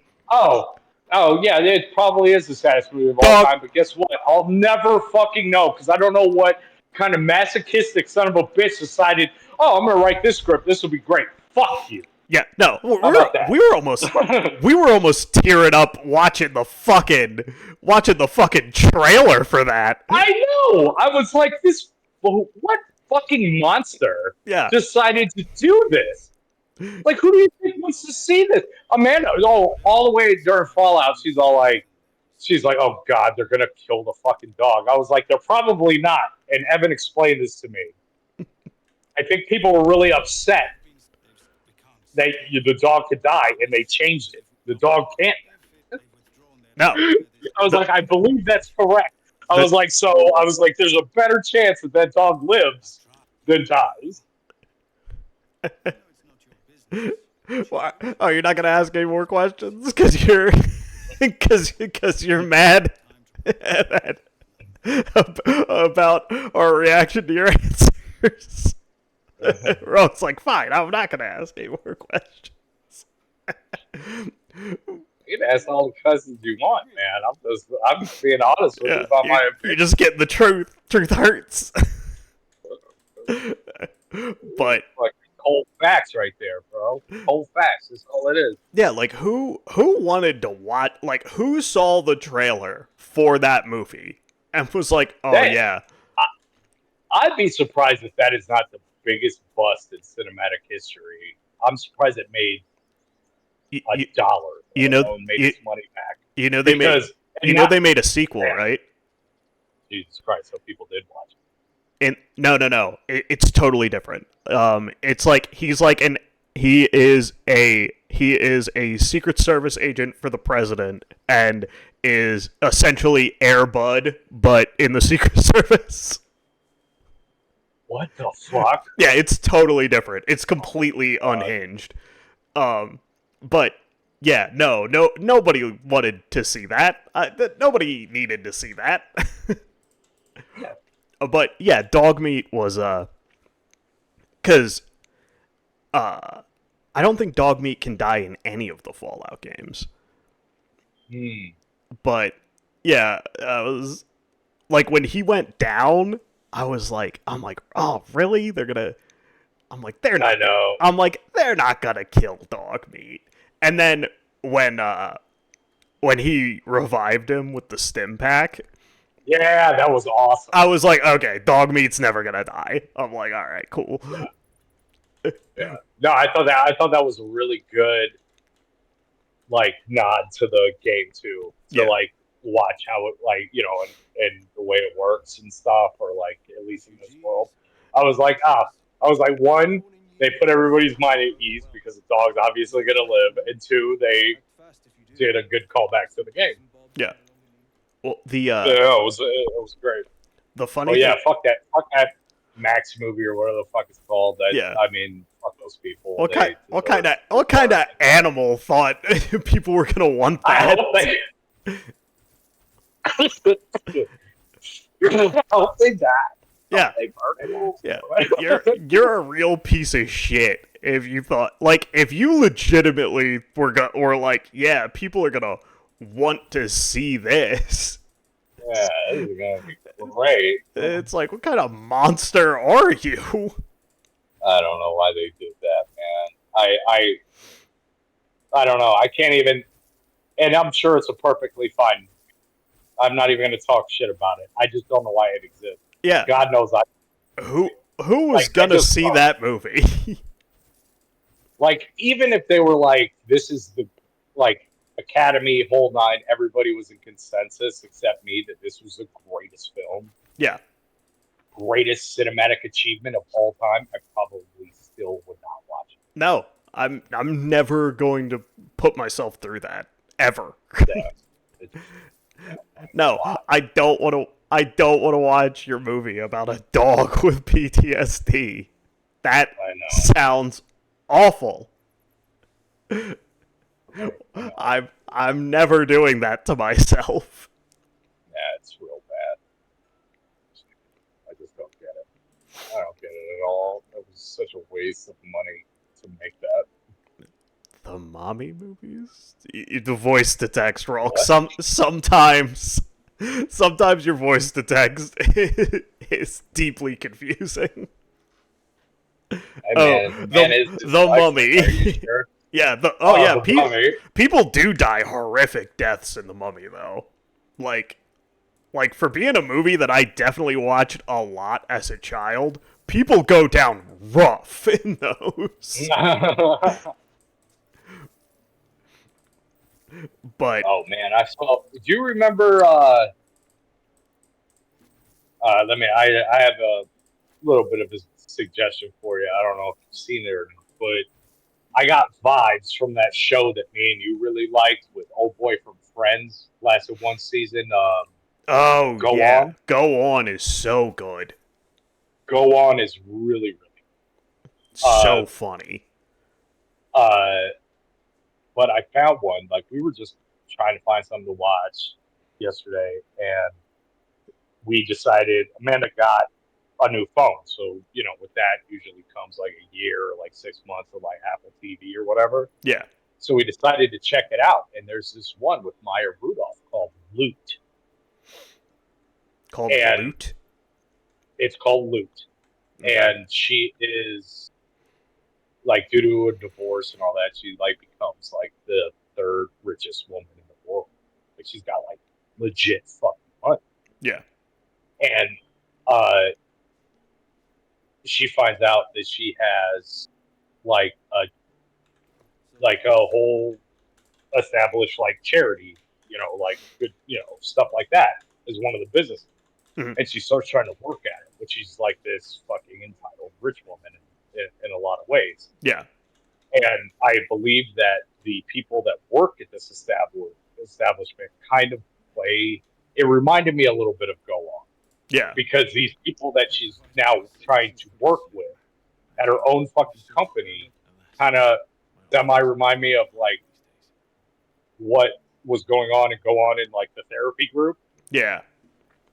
And it kind of feels that way. So I think you might enjoy it. I find it to be very funny. It's got really good music. maybe stuff that's a little dated because there's two things from P Diddy, Puff Daddy and the Family or whatever. Oh yeah. But which they might have went a different way if it was released a little later. if they knew about they knew about the diddler. Yeah, the diddler. But overall, it's actually very, very good so far, and I think you might enjoy it because I do remember you liking Go On quite a bit. Go On is so good. Like that show, Surviving Jack and Perfect Couples.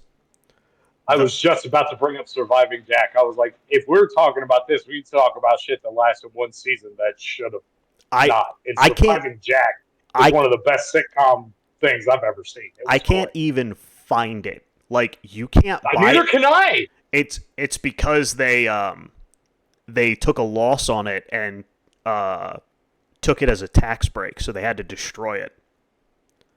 Oh. So it's just lost media. Like yeah. It might turn up at some point, but yeah, it's gone and it sucks because that show's fucking hilarious. I feel like we did find it, and I think we downloaded it.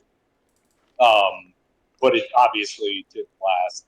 Well, it was we couldn't even find all the episodes. Like right, that's what it was. But I think we might have found it on YouTube. Yeah, we found 1 or 2 episodes on YouTube.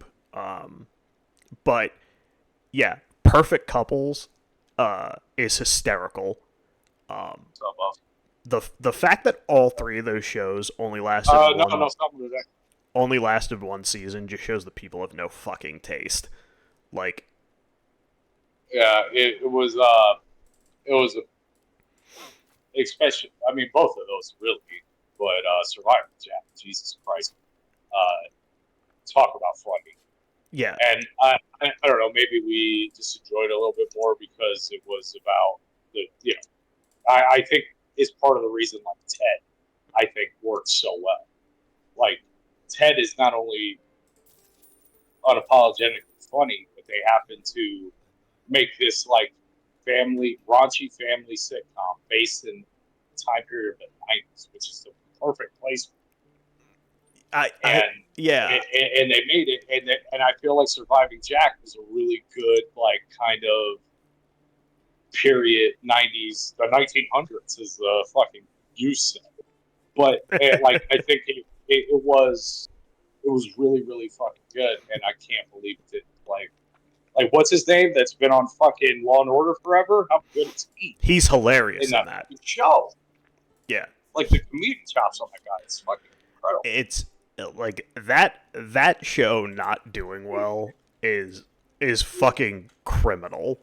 Like, yeah, the fact that show didn't last, again, just people have no fucking taste. I know. It's absolutely 100% insane. Yeah. That one, and like, what was Go On canceled, or did he pass away by then? I don't remember. No, Go On was it got so canceled. Good. It got canceled. Oh well, they let it ride for 22 episodes. Unbelievable. It's kind of like go ahead. Well, like all of these shows are victims of the same thing, which is bad time slots. No, pre-streaming. Is that they were made for us, but we weren't on cable. Like, these shows were purpose built for the young adult audience, but at this time, like, executives were still making stuff as if people watched cable, which is they didn't heed the words. They didn't heed the words of the great Kevin Spacey. Yeah. That was later. That was later. Yeah, the magnificent, the knight in shining armor, Kevin Spacey. But the boomer that gets us. Yeah, the boomer that understands the children. But Well, but yeah, like no, you're probably right. they Probably absolutely right. yeah, I mean, like look at Community. Like I mean, one of Community's like last jokes is just totally ripping on the network system, being like, "Oh, we don't do well in ratings, but we went to streaming where, you know, like the Nelson ratings are so fucking archaic." And it's like the second they went to streaming where you can look at like the live numbers of how well something is doing. It's like, Yeah. yeah, we have bad ratings, but it turns out millions of people are watching our show. But Yeah. but because the 10 people that have Nielsen boxes said they don't watch it, like it's so dumb. Like the fact that they held on to that system as long as they did, it just shows you how like stupid the C-suite can be. But Oh yeah. Oh my God. You know what? Another one that I mean, you have to. I mean, don't get me wrong. I was exposed to a lot as a kid. I got to watch some things, obviously, but especially going. I was first in Hawaii in elementary school, getting monitored up the ass is what I watched, of course, and then I go and start elementary school up on the naval base in Japan. Now I don't have cable, AFN. I have whatever I can, they can physically give me. I have, yeah, but everything's dated. You know, whatever. We don't have a lot of updated shit. I never saw Freaks and Geeks, which I believe took place either when I was back in Hawaii to finish off high school or in the military. But again, I lived on a boat. I didn't have cable. There's yeah. no TV in my rack. Streaming is not a thing. I never saw Freaks and Geeks. Freaks and Geeks is fucking great. Yeah. And the fact that it only exists in the one season is a goddamn crime. Like, it is really, really good. Yeah. And super fun. And, like, what the fuck happened to that shit? What happened to Survivor Jack? Go on. Like this is like really good, high quality television that all of them have dramatic beats, but all of them are also super fucking funny and entertaining. Yeah. And I like the fact that you only get the one season pisses me off so bad. It's also just the worst because had they come out a few years later, they would be big hits. Yeah, Big hits. They would be runaway. Great shows that people talk about, but because they, wrong place, wrong time, wrong format, it just didn't work out. Oh yeah, the WWE is going to be on Netflix. Oh yeah, I remember that. Which will be interesting. Now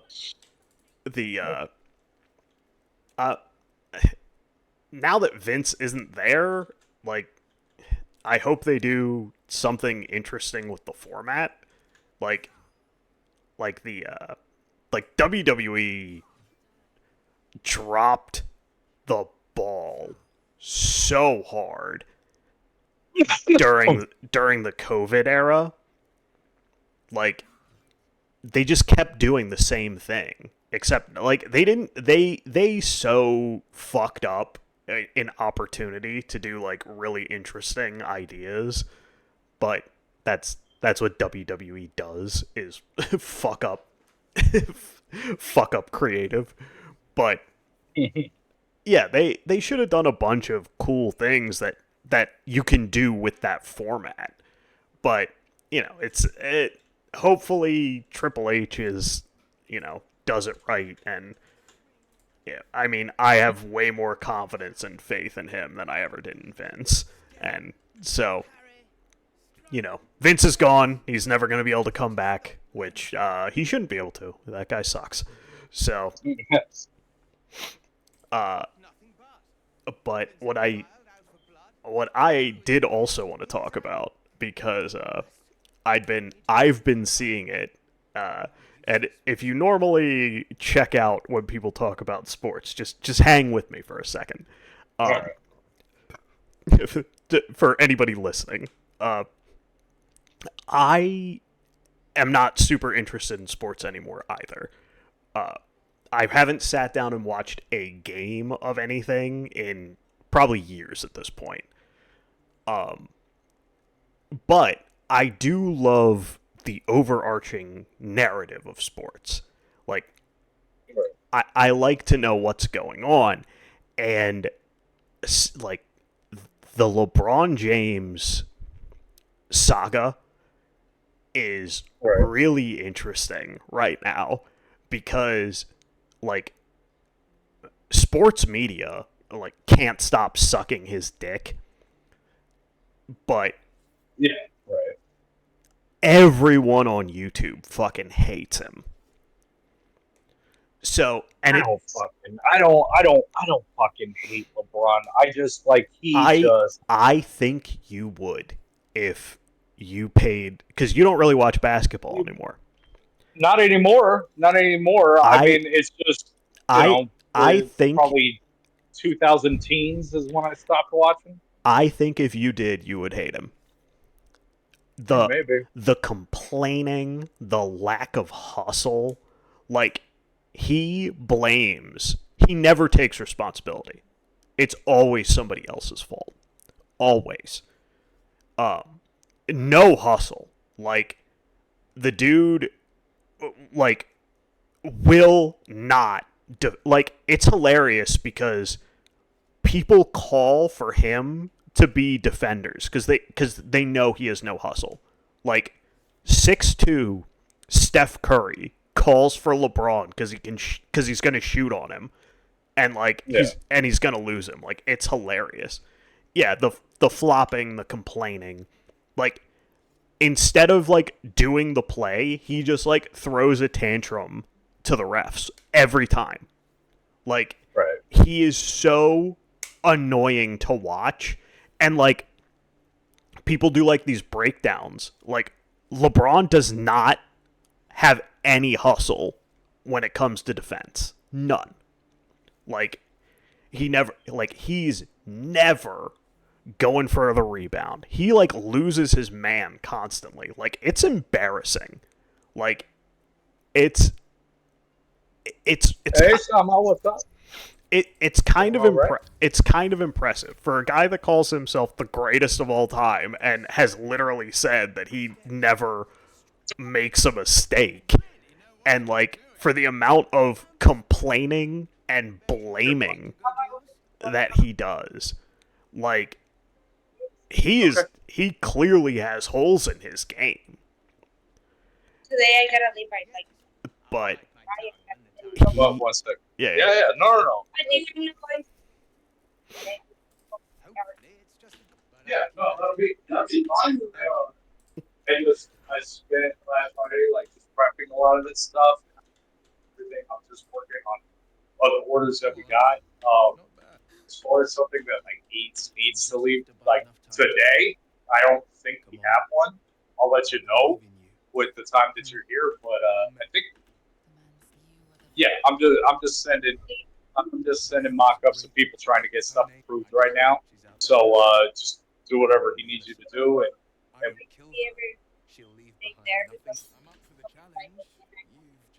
basically right. But no, I think you're okay for today. Yeah. This weekend I worked at If we ever become friends, I'll know what to call you.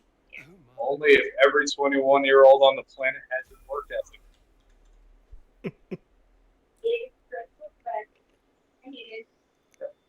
Oh, look at you! You even brought your wine.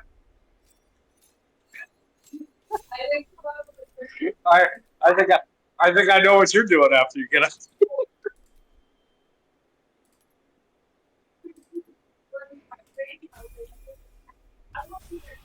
Yeah. And since they told me about the pets and everything, like she told me that Every Friday, actually. Did you go do that, or did you cancel that? It was Friday day, and I canceled my cleaning day Friday to the next Friday because they have a lot of things to do. And then she texted me, and I said, "No worries, I can be there tomorrow morning." That was Saturday. Girl, every once in a while, you know, you can say no, right?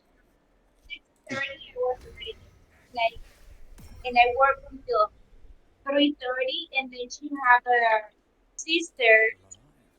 She had a factory, so then I stayed with her until 5 something, and then I went to do some groceries that she asked me to do it. Diaz is at work. That's what's And, happening. and then yesterday was working for 20 because that's the last six. Enough is enough. Yeah, no, I get it. It's all right. You go drink your. Let's see what. Let's see what. Sorry, I didn't get around before. Pink Moscato. This pink ass wine. Yeah. You know something. I know they don't want a lot back then, but I don't think the Beastie Boys fought for your right to party, so you drink this pink California wine. This is it.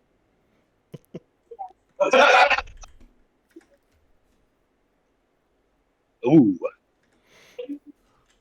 Well, now, yeah, do whatever you need to do for the marketplace. You're good. I'm just setting stuff up. We'll tackle all this shit tomorrow. We're good.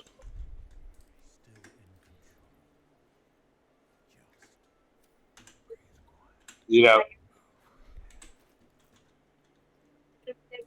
what time you think you're gonna get here in the morning? Tomorrow, if you had to guess. Depends.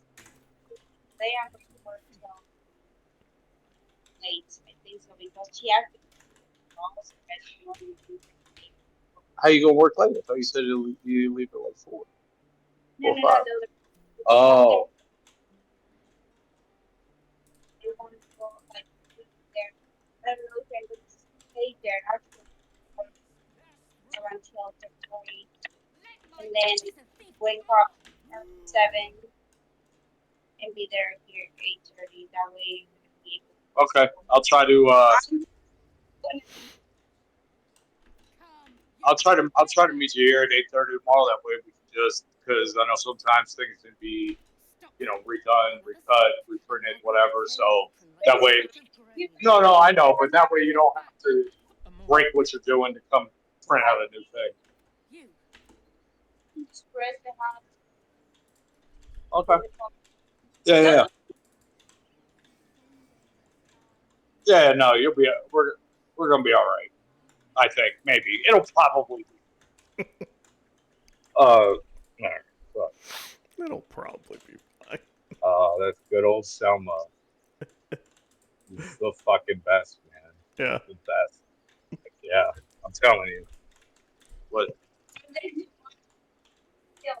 No. The man that is not a mother unless you count fur babies. No, we did not celebrate Mother's Day. And considering her mother just died, you know, we didn't really do shit. That'd be weird to celebrate. Well, my buddy, who is currently, can hear me right now, Yeah, did call me, and not you, the other one, the fucking dickwad in chat. He calls me and he goes, "Yeah, we're you know, Mom stopped by, so that was cool. Not that you have to worry about it." Ooh, dark. But he gets a freebie because I love him, and I had spent better part of a decade making him super uncomfortable with Mom's dead jokes. So I kind of deserved it. Yeah. So I'm gonna let that slide. It made me laugh. So I was just glad I didn't have it on speaker because I think that joke would have hit a little different considering how recent I'm managed. I don't think it would have flown as well. So I was really glad I didn't have him on speaker. That would have been funny. I would have laughed. What a prick! It was a good one. It was well timed. He said it very casually too. It's not like he like joked it up. He just said it like a casual conversation. The delivery was great. He did a good job. I'm just glad. Amanda did it. It made me giggle. I should have been upsetty spaghetti about it. Well, I mean, he wasn't referring to her mother. He was referring to mine, but still. Yeah. Still would have nailed it. Yeah. But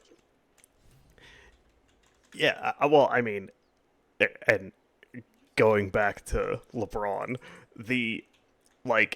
also, again, if you're not interested in sports, it's still super interesting because, like, I'm not going to sit here and say any of the major sports are rigged. That being said, the NBA might be rigged.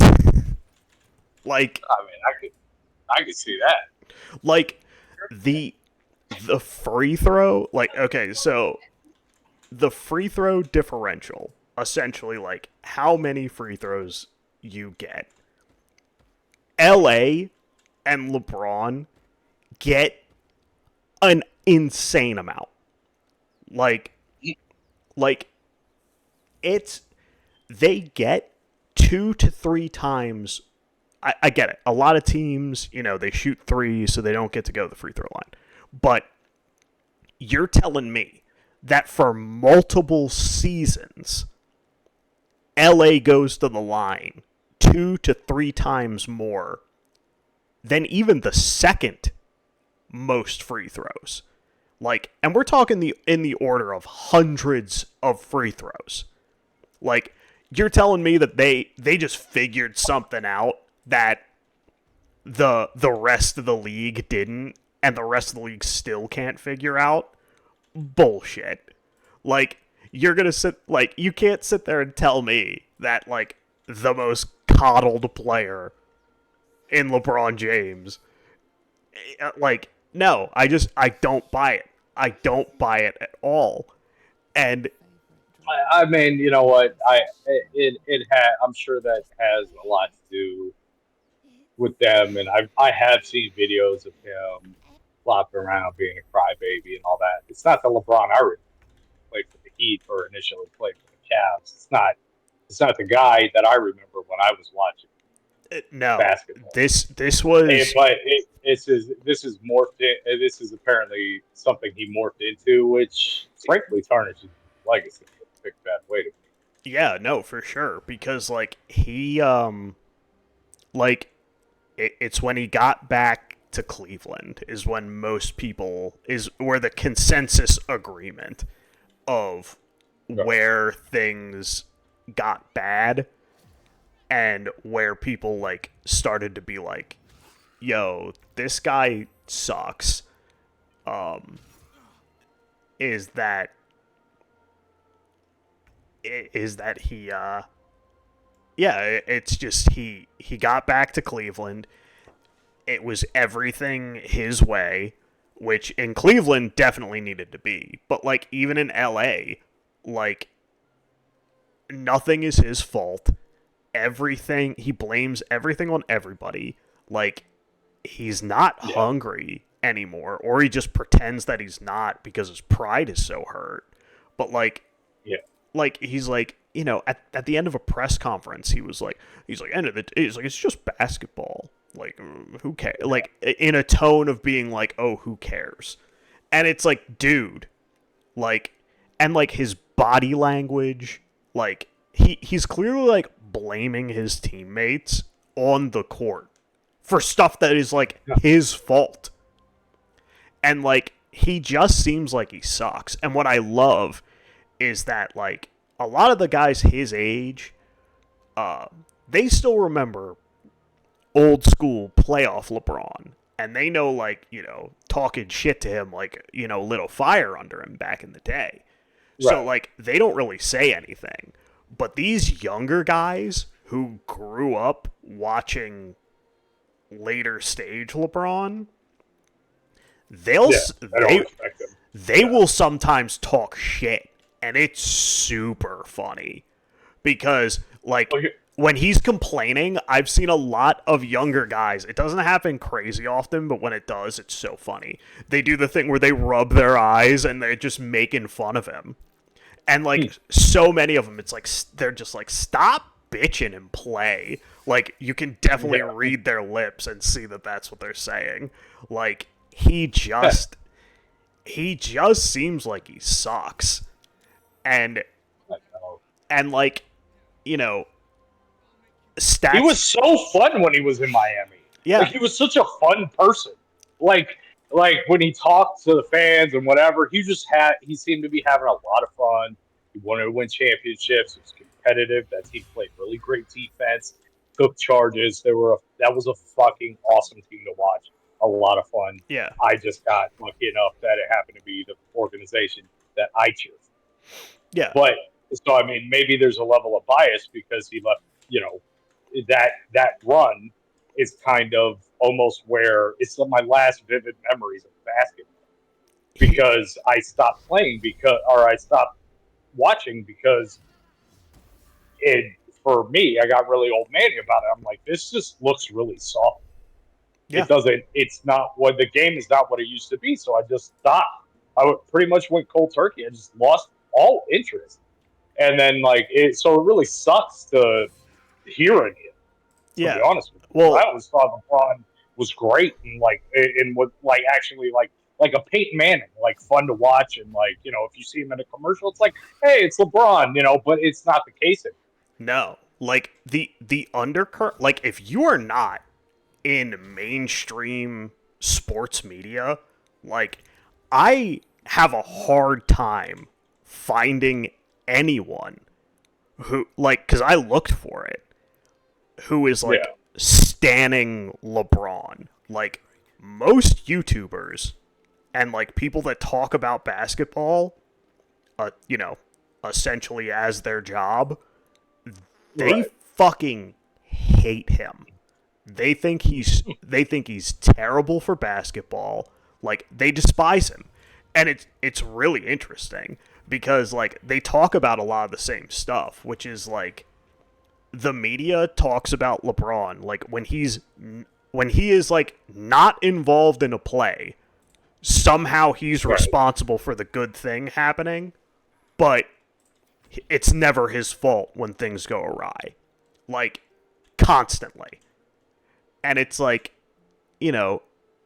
even now, during this last series, his teammate got hurt at the end of the last game of the playoffs.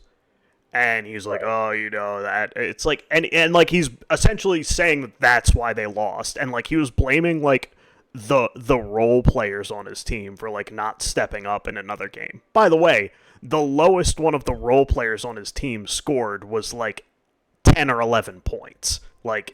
Everyone. Dude, if you can score 10 a game and pull down 5 to 6 rebounds in an NBA setting, if you can do that on a consistent basis, you will play until you decide not to play. Yeah. So he's just such a fucking crybaby, and people are over it. If you're not mainstream media, almost universally they hate him. So it's why you don't hear about it though, is because all of these people want the same thing.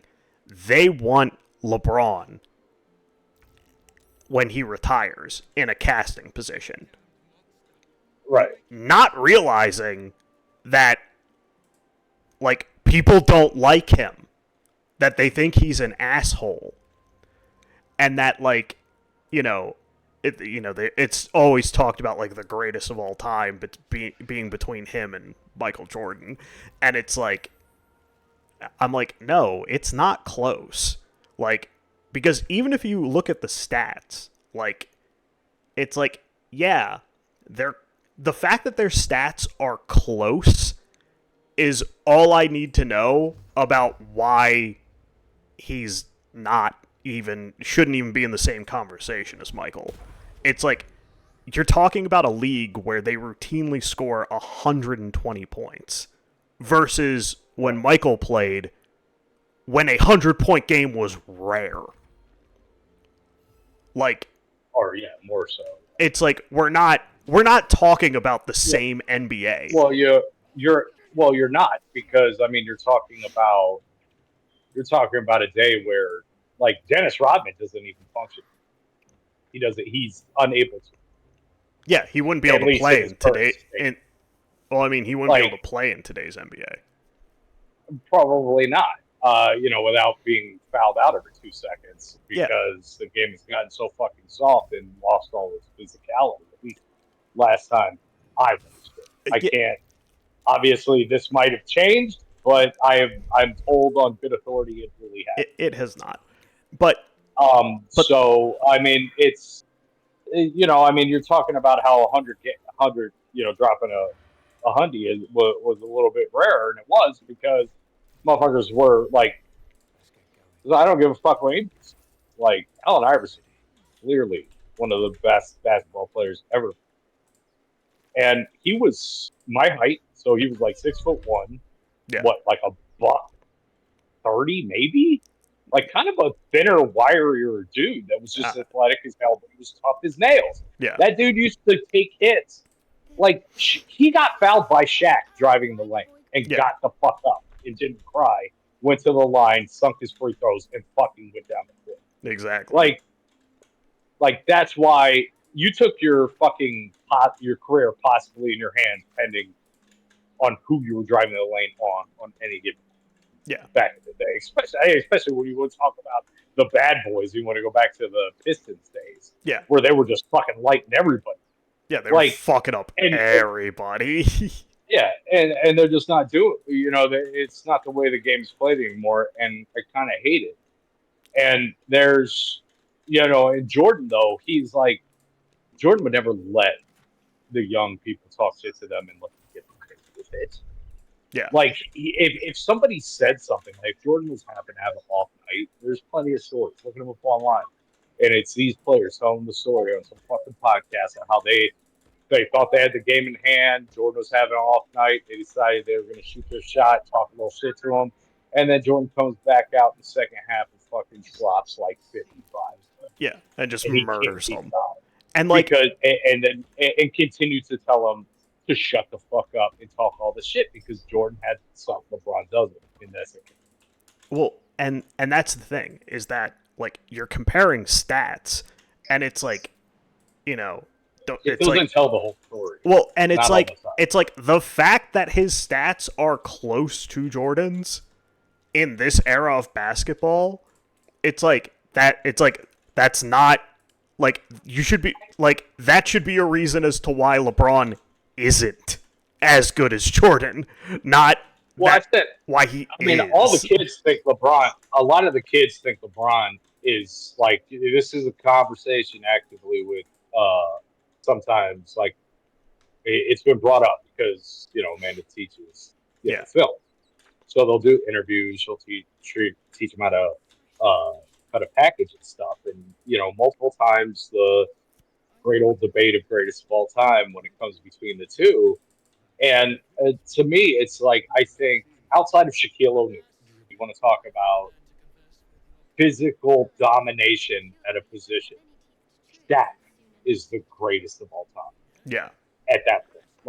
Like when you want to talk about a particular position, for the size that man is, for the athletic ability that he had, like, I'm sorry.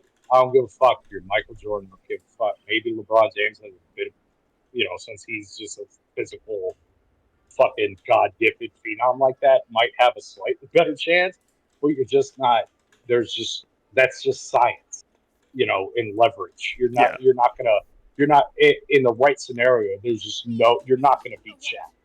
He can hold the ball over his head, and you're never going to get it unless you punch him in the stomach, which is illegal in the game of basketball. So, but I don't qualify Shaq as the greatest of all time. Maybe the most physically dominant. And then when we get to LeBron, now you have the most physically gifted player of all time. But I wouldn't necessarily say he's the best. When you want to, and then And I mean, Jordan might not have been the best of at any one particular thing, but he was damn near a master of all of them. And on top, like his brain, his competitive nature, the killer instinct, you're just not fucking with that. It's just not happening. I don't care what the fuck you tell me. It's just not. LeBron doesn't. Nobody has it except that one guy. And his name happens to be Michael Jordan.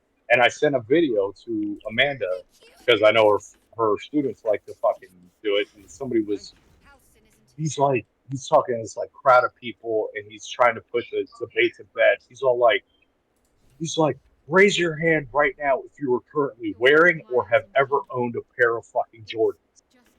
Whole room raises their hand. He's like, now I want you to raise your hand if you're wearing a pair of fucking LeBrons. Nobody raised their hand. Nope. And now he's all like, how many of you got jacked in the street for a pair of LeBrons? Never happened.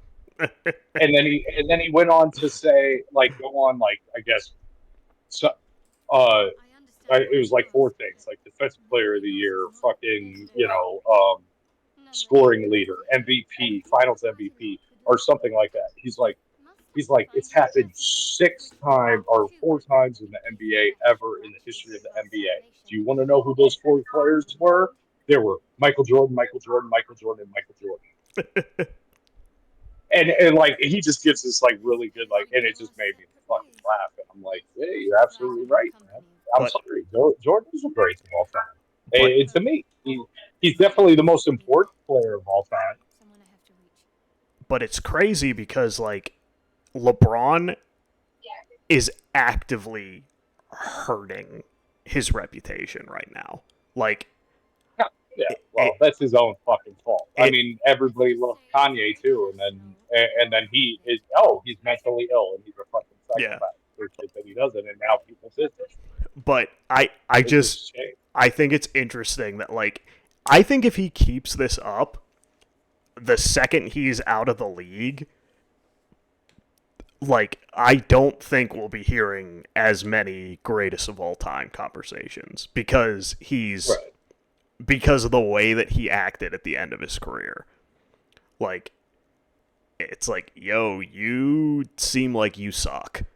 Like, yeah, and he doesn't seem like a cool dude. And especially, I mean, the same thing. I used to say Brady. I mean, don't get me wrong. He went to Tampa, and got separate. Finally got out from under the Patriot way and all that fucking nonsense. And even though I'm a Dolphins fan, so I've been getting my shit pushed in by this Tom Brady cat for fucking how long? I don't like the guy. I'm sick of him. Yeah. But I found him infinitely more likable the second he was in Tampa Bay. Well, and like I think, and oh no, go ahead. And say what you want about Brady, like he was annoying because he was on the Patriots and they wouldn't stop winning.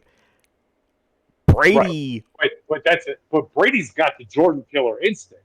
Yeah, I never said Brady wasn't great. I think Brady's great. I just didn't like the man because he was great and he was not on my team. But what I mean is that, like, how many times did you see Brady complaining to the refs? Or I mean, a few. Yeah. Especially after a whole fucking rule was put in because of him. Yeah. I saw him bitching before about just getting, a slightly late hit because a fucking 260-pound yoked up guy coming off the edge that hit him coming at the speed of a small fucking car and hit him. I understand you're upset because you got hit, but that's fucking football. Yeah, like there was nothing to bitch about. There was nothing dirty about it, but he would get flat. He played it to his thing, and that's the same reason why, like, I think Josh Allen, the current QB for the Bills, I think he's a really, really great talent. And I think he's a good player, but I can't fucking stand him because I think he's a whiny little bitch. Yeah. But, like, and don't get me wrong, like, everybody does complain to the refs at some point, but, like... Oh, yeah, for sure. But it's got to be fucking... It's not every game. Yeah. Like, you can pull out any game of LeBron's Lakers run, and you can get at least a scene or two of him acting like a petulant fucking child. Like, Yeah, no, it's good. and like refs, even the refs have like finally had enough. Even though I know that, you know, they're probably going to hear some shit about it because the NBA does not like when you foul or give technicals out to their golden goose. But like, I've seen refs nowadays like will actually give him a technical. They won't give him two, but they'll give him one. Just You gotta just be to Brady. just to shut him up because he's so fucking irritating. But yeah, I again not super interested in basketball, but the narrative around LeBron and like how much bad will is coming his way lately, I find really interesting. You know what? Yeah. You know what's funny about this whole conversation is because I don't think Amanda had ever seen it. We might have talked about it the other day. We did. I apologize. But she was watching that comedy with what's it called Trainwreck, Yeah, and LeBron's in that. He plays Mhm. this like really extreme version of himself, and I'm like, and I mean, granted, at this point, this is fucking years ago, so I mean, this is a different LeBron James, but he plays this really like goofy, fucking version of himself, yeah, like extreme, and it's great. And I was like, oh man, if he could have kept on that track, I'm telling you, man, I'm talking. I mean, I know he's got nobody's crying for LeBron James. He's a rich man. yeah, But if he would have kept on that trajectory and that's how he presented himself to the world through like commercials and you know anything else he did, yeah, I feel like he would have that Peyton Manning impact. yeah. Because Like, Peyton to this day, like it doesn't matter if you don't watch football. Like I feel like Peyton is like super fucking like. yeah. Well, I think people like that's the thing is that But Peyton doesn't take himself too seriously. He takes the game of football very seriously, which is two totally different things. yeah. But my question is, how much are people going to care about LeBron James once he retires? Like, don't get me wrong. Yeah. Like, he'll still be important to basketball and basketball history, but like, clearly, he wants to like still be important post game. Like, Jordan never really wanted it, so that's exactly what He he got. didn't care. He doesn't give a fuck. Yeah. So I mean, He didn't care about fame. He didn't like. I mean, as at least it comes off through like documentaries and stuff. Seemed like he pretty much appreciated fans. But when you're the most recognizable person on the planet and you can't look out the window without seeing flashing lights and people taking pictures, I get what you might be a little.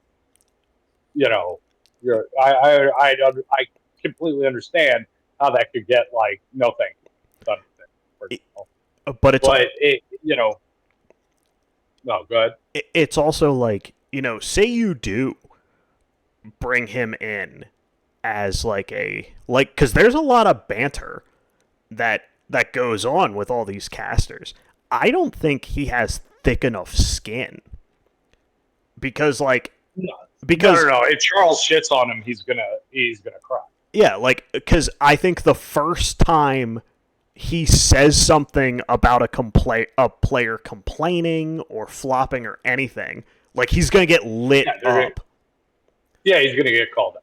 And like I think he's gonna handle it really badly, and like I just don't see it. Like, you know, Charles was always funny, and Oh yeah. and Shaq was always super likable, but like Oh the amount that people dislike him right now, like, and maybe it'll cool off later, but I think he's gonna even piss off the fans that he has in LA, because I think some team that is in the middle of a rebuild or like things aren't going well, like the Sixers or the Hornets or something like that, I think they're going to draft his son. Oh, just for the hype. Yeah. Just to get him for his last years. Like, For LeBron's last year, so he can play with his son. yep.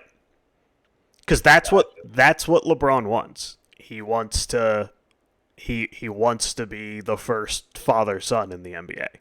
Like, he is said as much. He can't match Jordan's ring, so he wants to set history some other way. Yeah.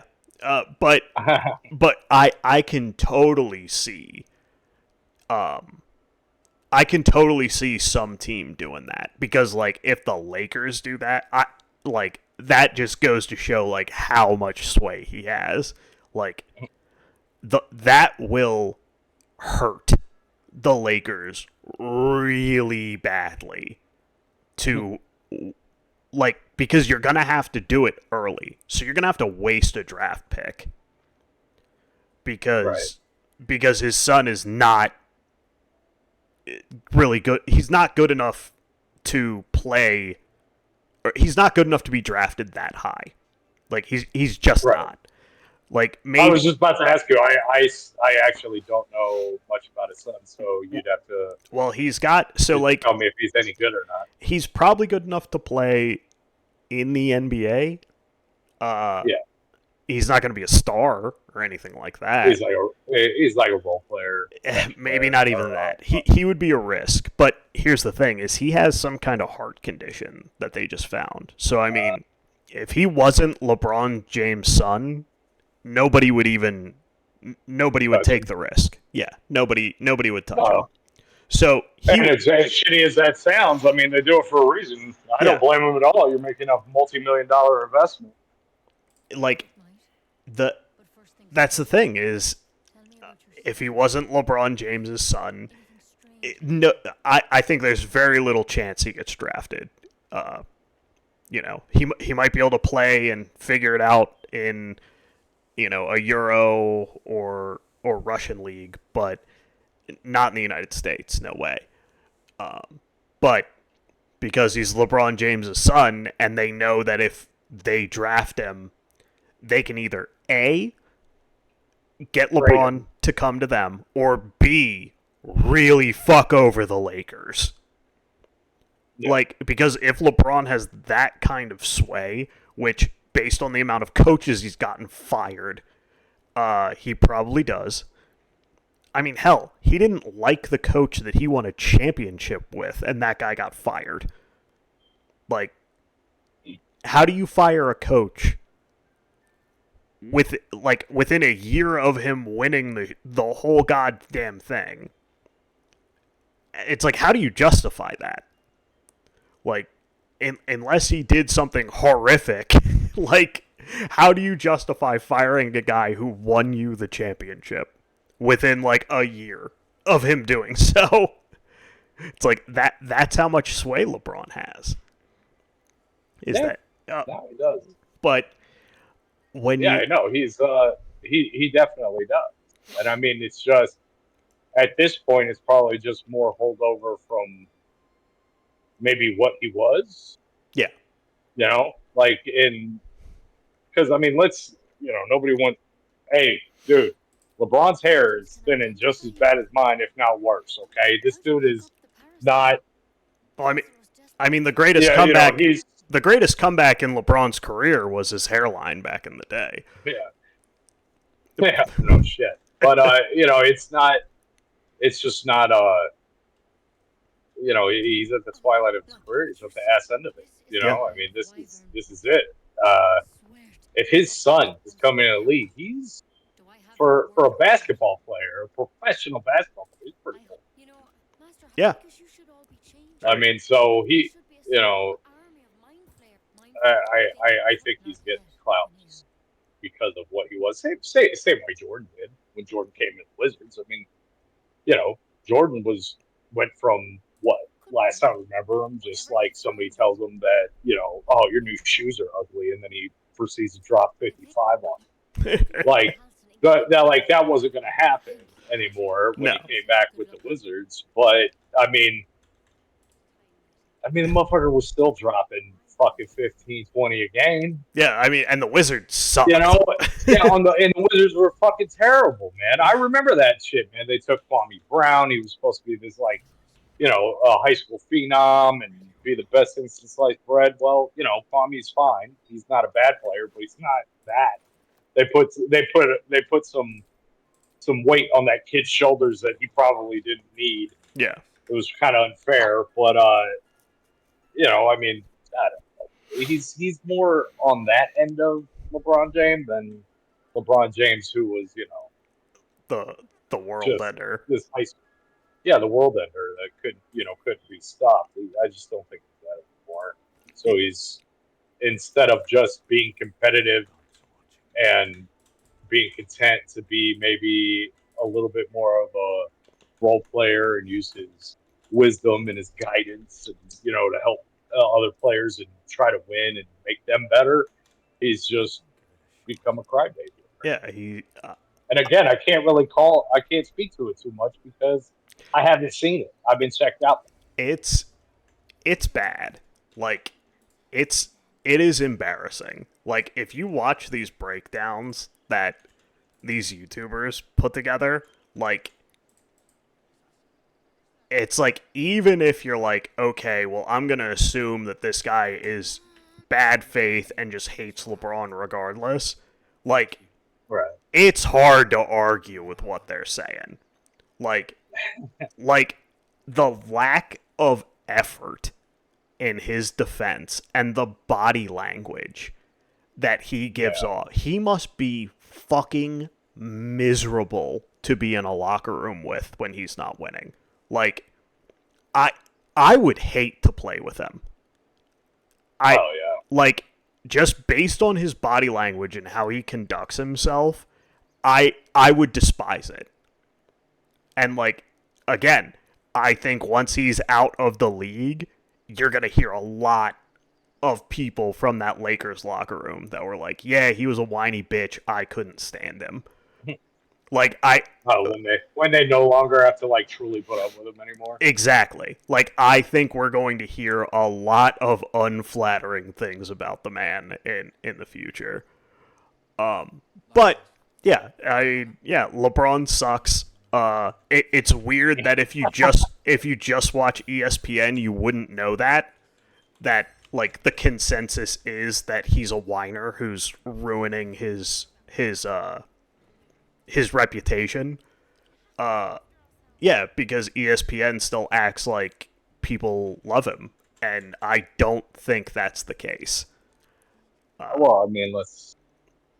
talking about fucking ESPN hasn't been good fucking God knows how long. Yeah, I mean, used to watch that shit. I used to give ESPN just all the fun. Yeah. All of it. And it's another thing that as much as to this day, I'm a sports guy. You know me. I fucking NFL's on, I'm there, baby. Yeah.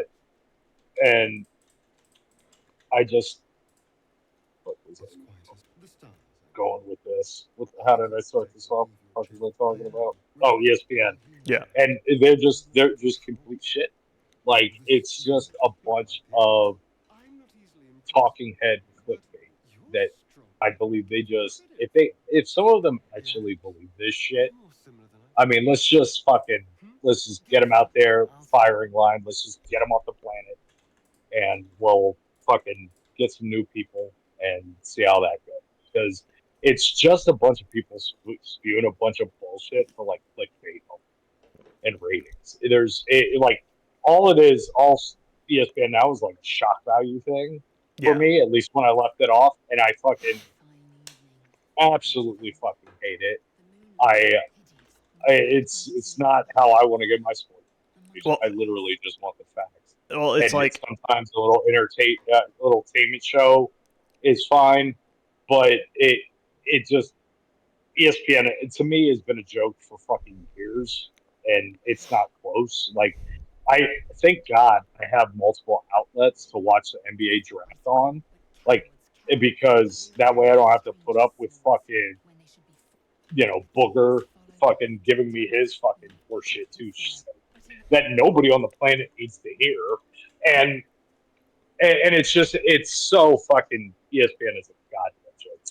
Oh, I hate that they own Monday Night Football because I have to well, I participate mean, in you had the if I wanna power. watch. You had the power couple of the dumbest people. I'm so glad they broke them up because it made it so much more tolerable. Have you heard worse takes than when Stephen A. Smith and Skip Bayless were together? Like, No. I actually think they're both hacks, and I hate them both. no, that's what I mean. I Is that I do not respect either one of those men whatsoever. no? That's exactly what I'm saying. Is that like having them both together on one show, trying to rub together the half a brain cell they have between each other was like talk about the alliance of evil. Like they Right. sucked. Like the fact that they got broken up and like now you have like two shows where at least one half of that the person isn't a thumb-sucking moron. Like, like, good God. Like, them together was the dumbest television I've ever seen.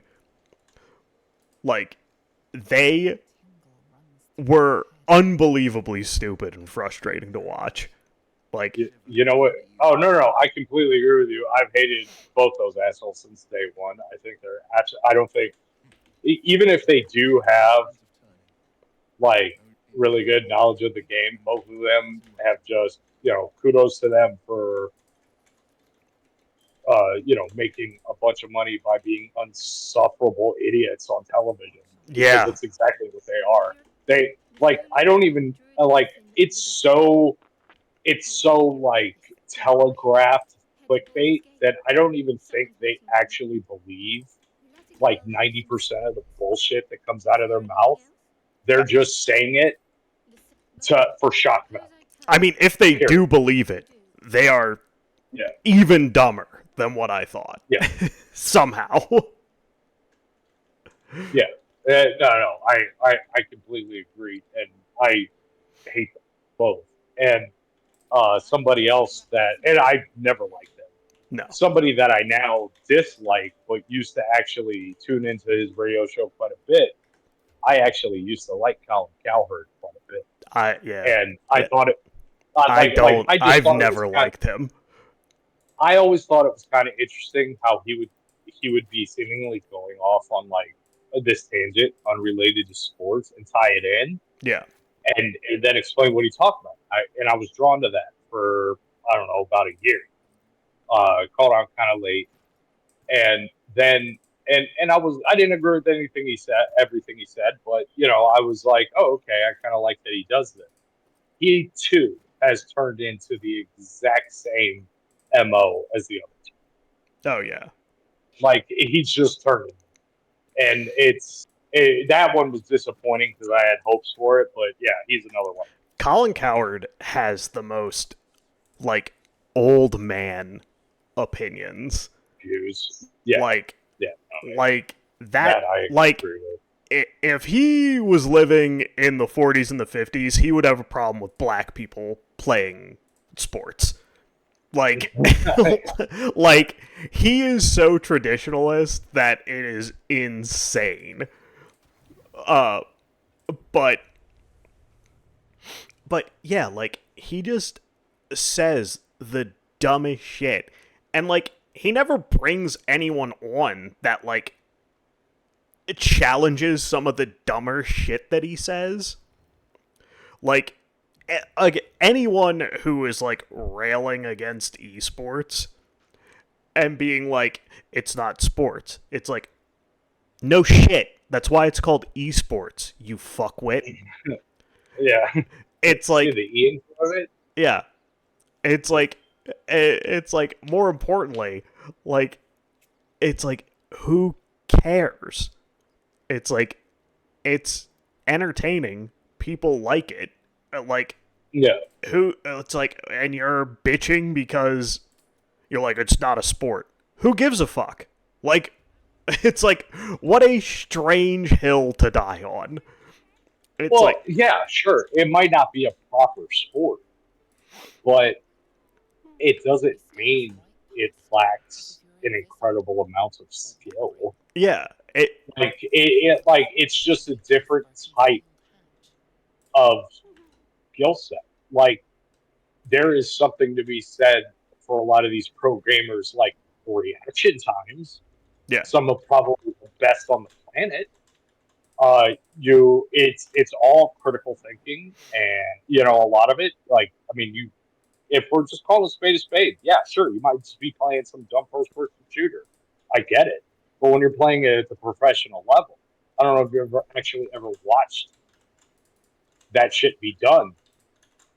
The reaction time and and the awareness and being able to process information as fast as these guys do, and to be able to react to it is is a crazy. skill that a lot of people do not have. No. Like for me, I mean, I know they're flipping cameras a lot, so it looks sometimes faster than it probably actually is. Yeah. But like, I find as much as I love the game and I like to watch like R6 esports, like it's sometimes hard to follow Yeah. because these fuckers are just going and react. It's very, very impressive.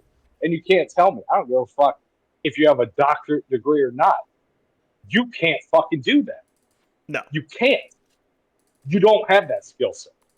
So, and guess what? I can't do what anybody in the NFL does, but apparently that's okay. Yeah, it's like what are we talking about? well, like my thing is always like, it's like okay, okay, well, like it's not like people that play sports are bringing so much more to society. So it's like, again, it's those old man takes where it's like, okay, what are real athletes bringing to the table that these guys aren't culturally? Like nothing. No, nothing. It's like it's like I find Entertainment. it's Entertainment. again, he's one of the ones where I just think he has such old man takes on things, which, like, luckily I think our generation will be probably the last that because that's everyone in the boomer generation. Like, all of them like have almost completely failed to grasp like modern pop culture. Like how many like older people like play video games or like vibe with new music and stuff like that. Like very few are. I don't. I don't even. Yeah, I don't vibe with a lot of new shit. Some of it, I've discovered some new music, but like that's a perfect example because I'm very much stuck in my fucking ways of what I listen to for the most part. I'm not like reaching out like I used to. But it's still like it's still there. Like yeah, for sure. And like the understanding of like the new stuff, and like, you know, our parents were like completely at a loss as to like our new slang and what we were into and like all this shit. Whereas like the new stuff, and like obviously these articles are still written by boomers who are like, oh, I don't understand the new stuff, and it's like, I'm aware of it. Like, nothing really comes out of left field or like is not understood by the vast majority of people in our age group. Like, it's and it's because it's internet culture. Like, our generation actually understands internet culture. So like, when a dumb meme from a younger generation gets hot, we're like, oh yeah, I understand what this is. Like, it, and like it's just totally lost on our parents and anyone over the age of like 60. Because I mean, even we're getting older. But like, But yeah, I think it's funny, and those old man sports takes I just find super super funny. It's just like, Oh yeah. dude, you suck. Uh, No, but no, no. I haven't listened to him or paid attention in years. yeah, I dropped him a long time ago, and yeah, it wasn't my time in the sun with him was not. yeah. It was. He's just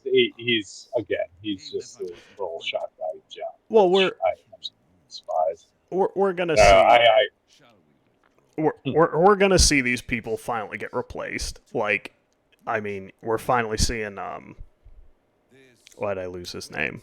Pat McAfee. Like, yeah, like they picked him up. Like, I believe he's on ESPN now. he Like, is, and I like it. I yeah, actually like that. like they've had to, and like he is one of these I people. don't watch Pat. I don't watch him. I only watch like stuff I find on YouTube and stuff, and I don't watch him for the simple fact that he is on ESPN, and I Yeah, refuse to do ratings on ESPN.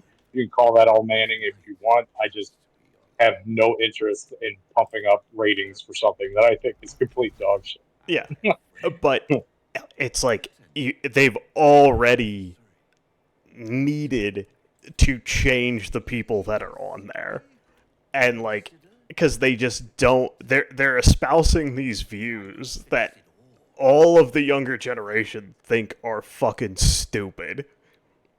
Yeah, And yeah, it's just it's interesting. I mean, and speaking of like baseball, like umpires are not long for this world. Like I was just get replaced with computers. they might be somewhere else, like like calling bases and stuff like that, but calling strikes and stuff, like that is gonna get taken out of their hands. 1 second. Yeah. Second. Try to cure yourself. Shop around. Beg, Oh, borrow, and feel. No, Exhaust over here. every possibility until none I was here. left. And where Nobody came. hope has been whittled down to the very marrow of despair. That's when you'll come. I mean, knocking maybe on they did my it. door.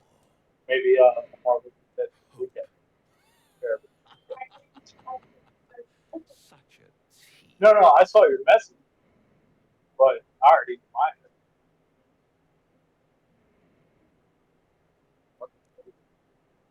That ain't my shit.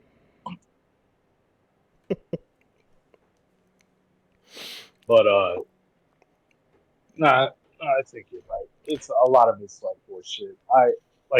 I pick up my like a lot of it is not all of it's fantasy football related, but like there's a guy like if you want at least the Dolphins guy, the past two, the Dolphin organization proper, I think, swooped up the last guy. Now he's got his own radio show that he does in Miami and like for the Dolphins and like part of their website and shit. But it's called the Locked On Network, and there's like Locked On, Dolphins, Locked On, fucking whatever, what have you, all sports, the draft, scout. It's all lexicon. Whatever you like to follow, you can get information and a take on your team by one guy that pumps out a show every fucking day, maybe. Yeah. And the last two guys I got were for the Dolphins, the current one and the old one, fucking fantastic, and not biased, give you their true opinion, but none of it is like hot. You know what I'm saying? Yeah. I really enjoy listening to them, and I also like to listen. Like, there's multiple fantasy football podcasts where yes, I go, maybe get somebody else's take on, fantasy, player for fantasy purposes, but also gives you a really good insight to the players. If you care that much, gives you on, players that are on your team, and fucking expands your knowledge. And I really like.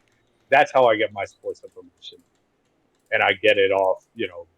I'll just read articles of shit that has actually happened, or like this trade went down. Okay, I'll read this article. Maybe every once in a while I'll read something if it's an interesting rumor or something. Well, yeah, unless it's like cold facts, I usually don't fucking fuck with it.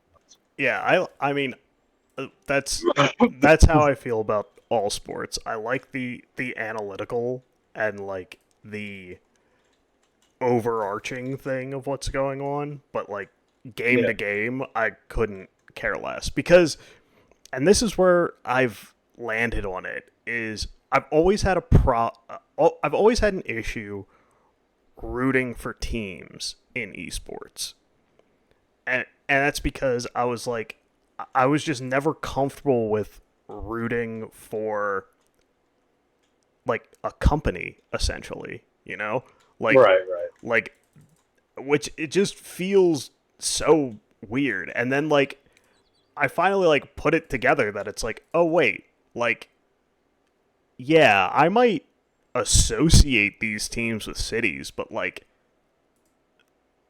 they're the same thing. Like these teams are not different in regular sports from esports.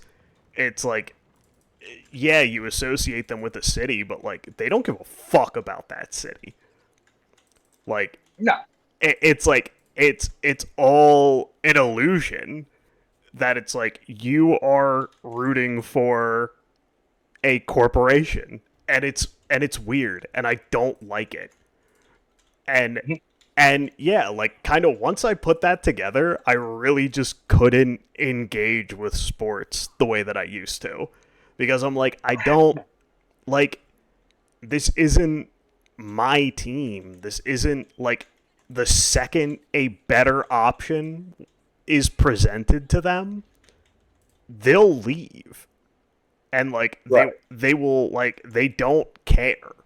So like and honestly, what annoys me the most is that I really don't care about soccer and haven't really been able to watch rugby or anything, but like I hate how much better their sports are than ours in structure. Like I despise it. I hate it. I hate that soccer and rugby are constructed in such a better way than the way that we do it, and it's annoying. Like the hometown system where you can go from being nobodies to being in like the pro league is fucking awesome. And Right. and the fact that like relegation exists because like that means that like because the NFL is a cartel. Like they exist 100%. but like they have the interests of all of their members at heart. So like they're never going to make the game better if it risks them losing money. Where the European system, it's like, hey, if you suck, you don't get to be on TV anymore. Like we'd never Yeah. like we our screens would never be blighted with the Cleveland Browns again if we had that system. And Oh, they're like good now, bro. They're pretty good now. they're not. Yeah, they are. They might be They got a lot. serviceable for a year, but that's all it's gonna be. You know it, I know it. But that's what Yo. I'm Guilty until proven otherwise, you're saying? exactly. But like that's what I mean is that like how many teams in the NFL are compelling to watch for a whole season? Mm, 10? 15? Well, I mean, it I guess it depends on the season, but if you're talking about just out of the gate, probably keeping you like really interested all year round and how it shakes out for them. Yeah, 10, 15 out of 32. So like there and that's what I mean is that like if your team sucks you just check out and you don't care. Because what's the worst that's going to happen? They suck. Unless you're me. Like, Unless you're me, and then you're fucking just watching dog shit for no reason. but that's what I mean, is that there's no stakes. It's so boring. Because it's like, worst case scenario, we try again next year and hope for the best. It's like, imagine if your team, even when they sucked, was, playing to stay in the Premier League, or if they weren't in a Premier League, like they're fighting to get into it. Like their system is so much better than ours, and it annoys the shit out of me because we're never gonna get it for any sport that I might even like pretend to care about or will like get coverage. Because I'd love to watch rugby in this country, but like the times that it's on and the fact that it'll be a pain in my ass to go find it means I never will. Right. But it's kind of odd. I kind of feel like that's a sport this country would love. oh yeah, well, it's because the NFL actively prevents it from, like, they will do whatever they can to make sure rugby never makes it over here. How often has for how many years was soccer pushed down our throats that it's like and never once did they try rugby. Like, Americans now are kind of like begrudgingly accepting soccer to a degree, but like it's still not like an important sport to us at all. Where I feel like if rugby had half of the money pushed into it that soccer has had, it would be successful in the United States. Yeah, no, I think people would like it. I agree. Well, because the other thing is that we'd also be beating the absolute hell out of people on the international stage. Because how many guys do we have that are bigger, stronger, faster, that don't make it to the NFL or don't perform well in the NFL, and then they could play rugby. Yeah, or that are all-stars in the CFL, like guys that couldn't hack it in our league are all-time greats in the Canadian League. Like, that's all you really need to know about how much better the NFL is and like the caliber of athlete they produce. But it's just I just hate it. I hate that the Europeans have that much better of a system. It is infuriating because like you've got teams like not the Mariners. Maybe it is the Mariners. The Marlins. Right.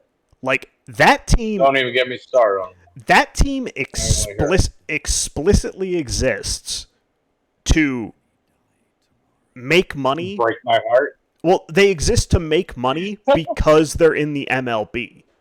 Like, they never try to compete. They never pay anybody. Like, they shouldn't be in the MLB. But because it's because we don't relegate and we'll never get rid of them, they can just be dog shit forever. And as long as MLB proper is making money, they're going to keep raking in money. And it's hugely frustrating. I see that. I wish we had a relegation system. And the other thing is that if we had a relegation system, more people would get the opportunity to play. Yeah. And like more people, it wouldn't be like a 1% chance to make it into the league. And that's the other thing. I think that we desperately need another league that can foster talent. Because how many people just flame out at the NFL level?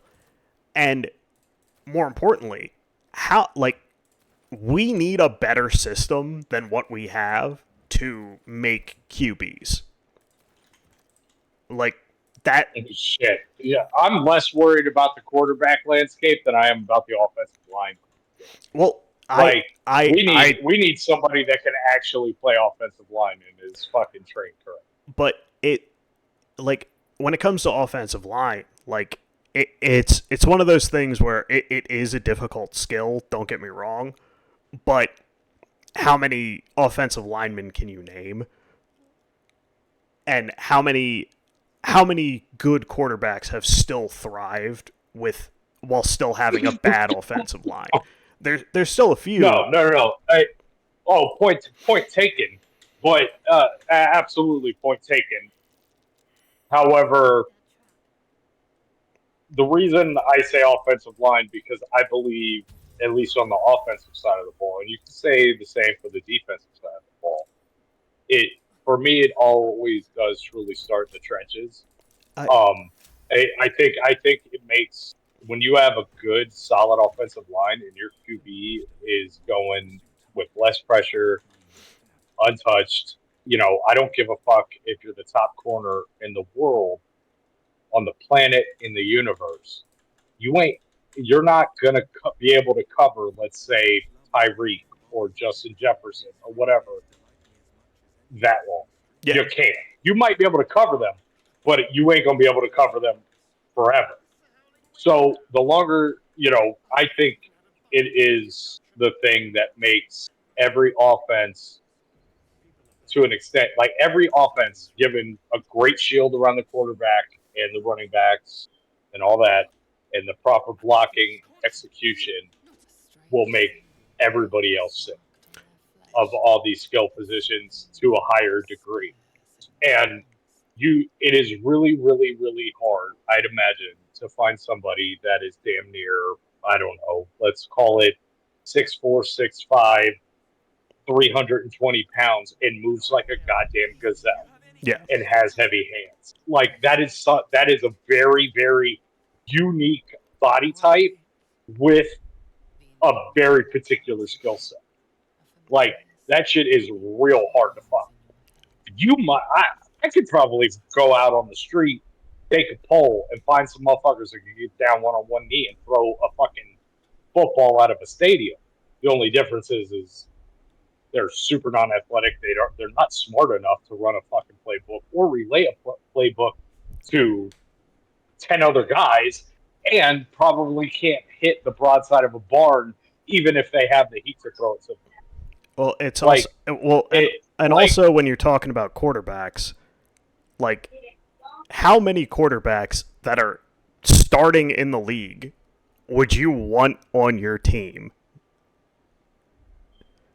What, like right now to like replace Tua? No, what I mean like is on my team? What I mean is that how many teams are actually happy with their quarterback situation? Oh, I mean, from like 10? probably Kansas City, Buffalo, Dolphins. The Jets think they are. I don't know. We'll see after he tore his Achilles, but they got Rodgers, so I'm sure they're fine. The Chargers. I already said the Chiefs. But my point is that. But I've got there's plenty of people that are looking for a franchise quarterback. Yeah, it's like there's just not a lot that can do the job at all, and I think we need a system. Another system needs to exist to mature these guys and get them the problem is to be able to play. As soon as you take a quarterback, especially when you're talking about the first round, if you were a front office and you were a coach, you were literally tied to that quarterback.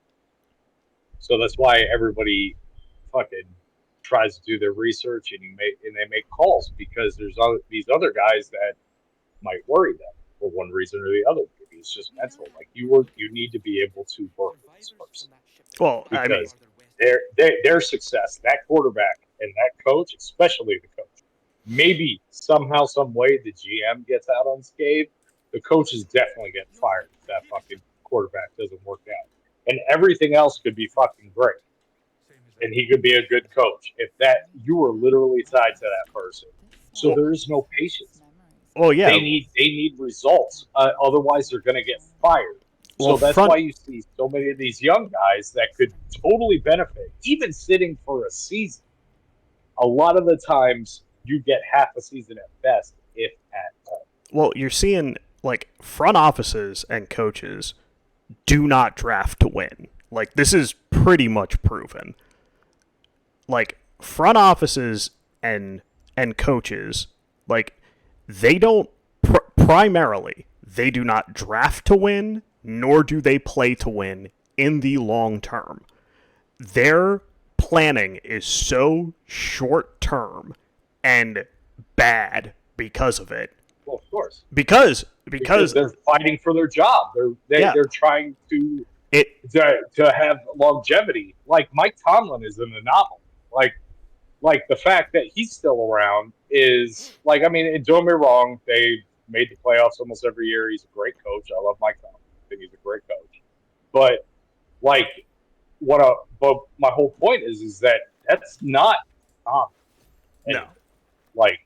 Like getting that type of longevity, like you have to be like, like obviously Bill Belichick was safe for the longest time, but why are you going to fire the guy that's, winning a championship every other year? You're just not. And that's, They don't have the time, or they don't have the time to do it. They have to play to win in a short. Well, and you see like the sheer cowardice of that, and like it loses them games a lot. Is that they're playing that's why I like old boy from Detroit and Mike McDaniel and shit. Like 4th and 10, fucking whatever. Well, the younger coaches, like I dig that. The younger coaches will go for it. Like younger coaches are definitely not in the same mindset. Like right. they're not so entrenched. Like these older guys are entrenched in a way of playing football that it kind of doesn't work and isn't like and doesn't really make sense. Like it makes sense if you don't understand any of like the other analytics of being like, hey, this is why punting here makes sense, this is why it doesn't. Like, how much are you losing? How dangerous? Like, clearly these older guys do not understand any of that. Because you're playing to the analytics, which is totally fine, but you need to, and I'm sure analytics accounts for a lot of it. You have to. It's all situational. It's all based on how the game is going, how much control you have, how much you don't, what your deficit is that you need to make up to actually win the game. That's where analytics are fucking handy. If it's 4th and 1 and you're on your side of the field and, on your side of the 50-yard line and it's 4th and 1, if there's still time left on the clock, I don't know. Even though 4th and 1 should be relatively obtainable for fucking like these elite athletes, I get the punting, playing the field position game and showing your trust in your other side of the ball, which is supposedly also filled up with elite athletes to do their fucking job. Well, that's I do get it from time to time, but I'm a big fan of the analytics and them like punching the numbers in during some scenarios and then like, yo, time to go. Well, that's the thing, is that, like, if you are on your opponent's side of the 50-yard line, and, like, right. like, just, even if you're just barely on the side, it's in the single digits of percentage points of whether the other team is going to put up points if you fuck that up. Like, it's like a lot of coaches will punt there. Like if you're on your opponent's 48, they'll punt. And it's like if you lose the ball right there at the 48, your chances of them scoring only goes up like 4 or 5%. Like, it's almost nothing. So, like, the fact that we see so many coaches, like, bow out and become cowards there, like, that just shows you that there's something fundamentally wrong with the approach. Because they will be. They don't want the media heat. They don't want to get fired. They don't want there's some fear ball playing in it. It's just fear. Yeah, and a lot of the time. but that's what I mean. And that's is that these guys aren't Just, playing to win. Yeah, like that's because he's playing to win. Like, yeah, and it's just not. Yeah, it's just weird. Like, sports are very strange, and it seems like things are actually changing now, finally. Because it seems like once the NCAA like lost that fight of paying players, it seems like the dominoes started to drop in pretty short order. Where it was like, we're paying college players now. Shit. Oh my god. Everything's gonna update. Do you know? Okay. Check this out. It was so funny. I read some stat. It's fine. It is what it is. I'm not saying this is a negative. I just think it's super funny. What's that, Jay? Yeah, you're good. I'm still. Yeah. No, it's a perfect plan.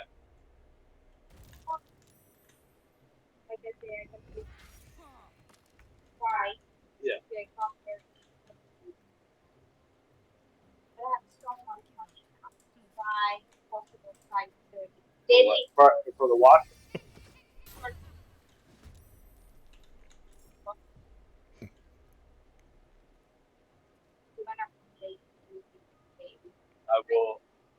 I will deal with tomorrow.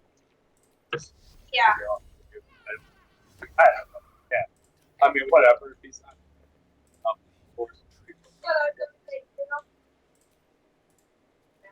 Yeah.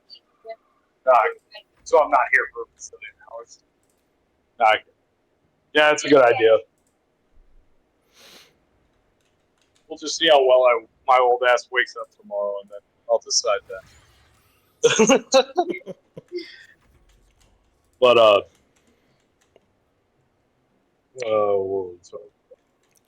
we were talking about. You said you read something about college players getting paid.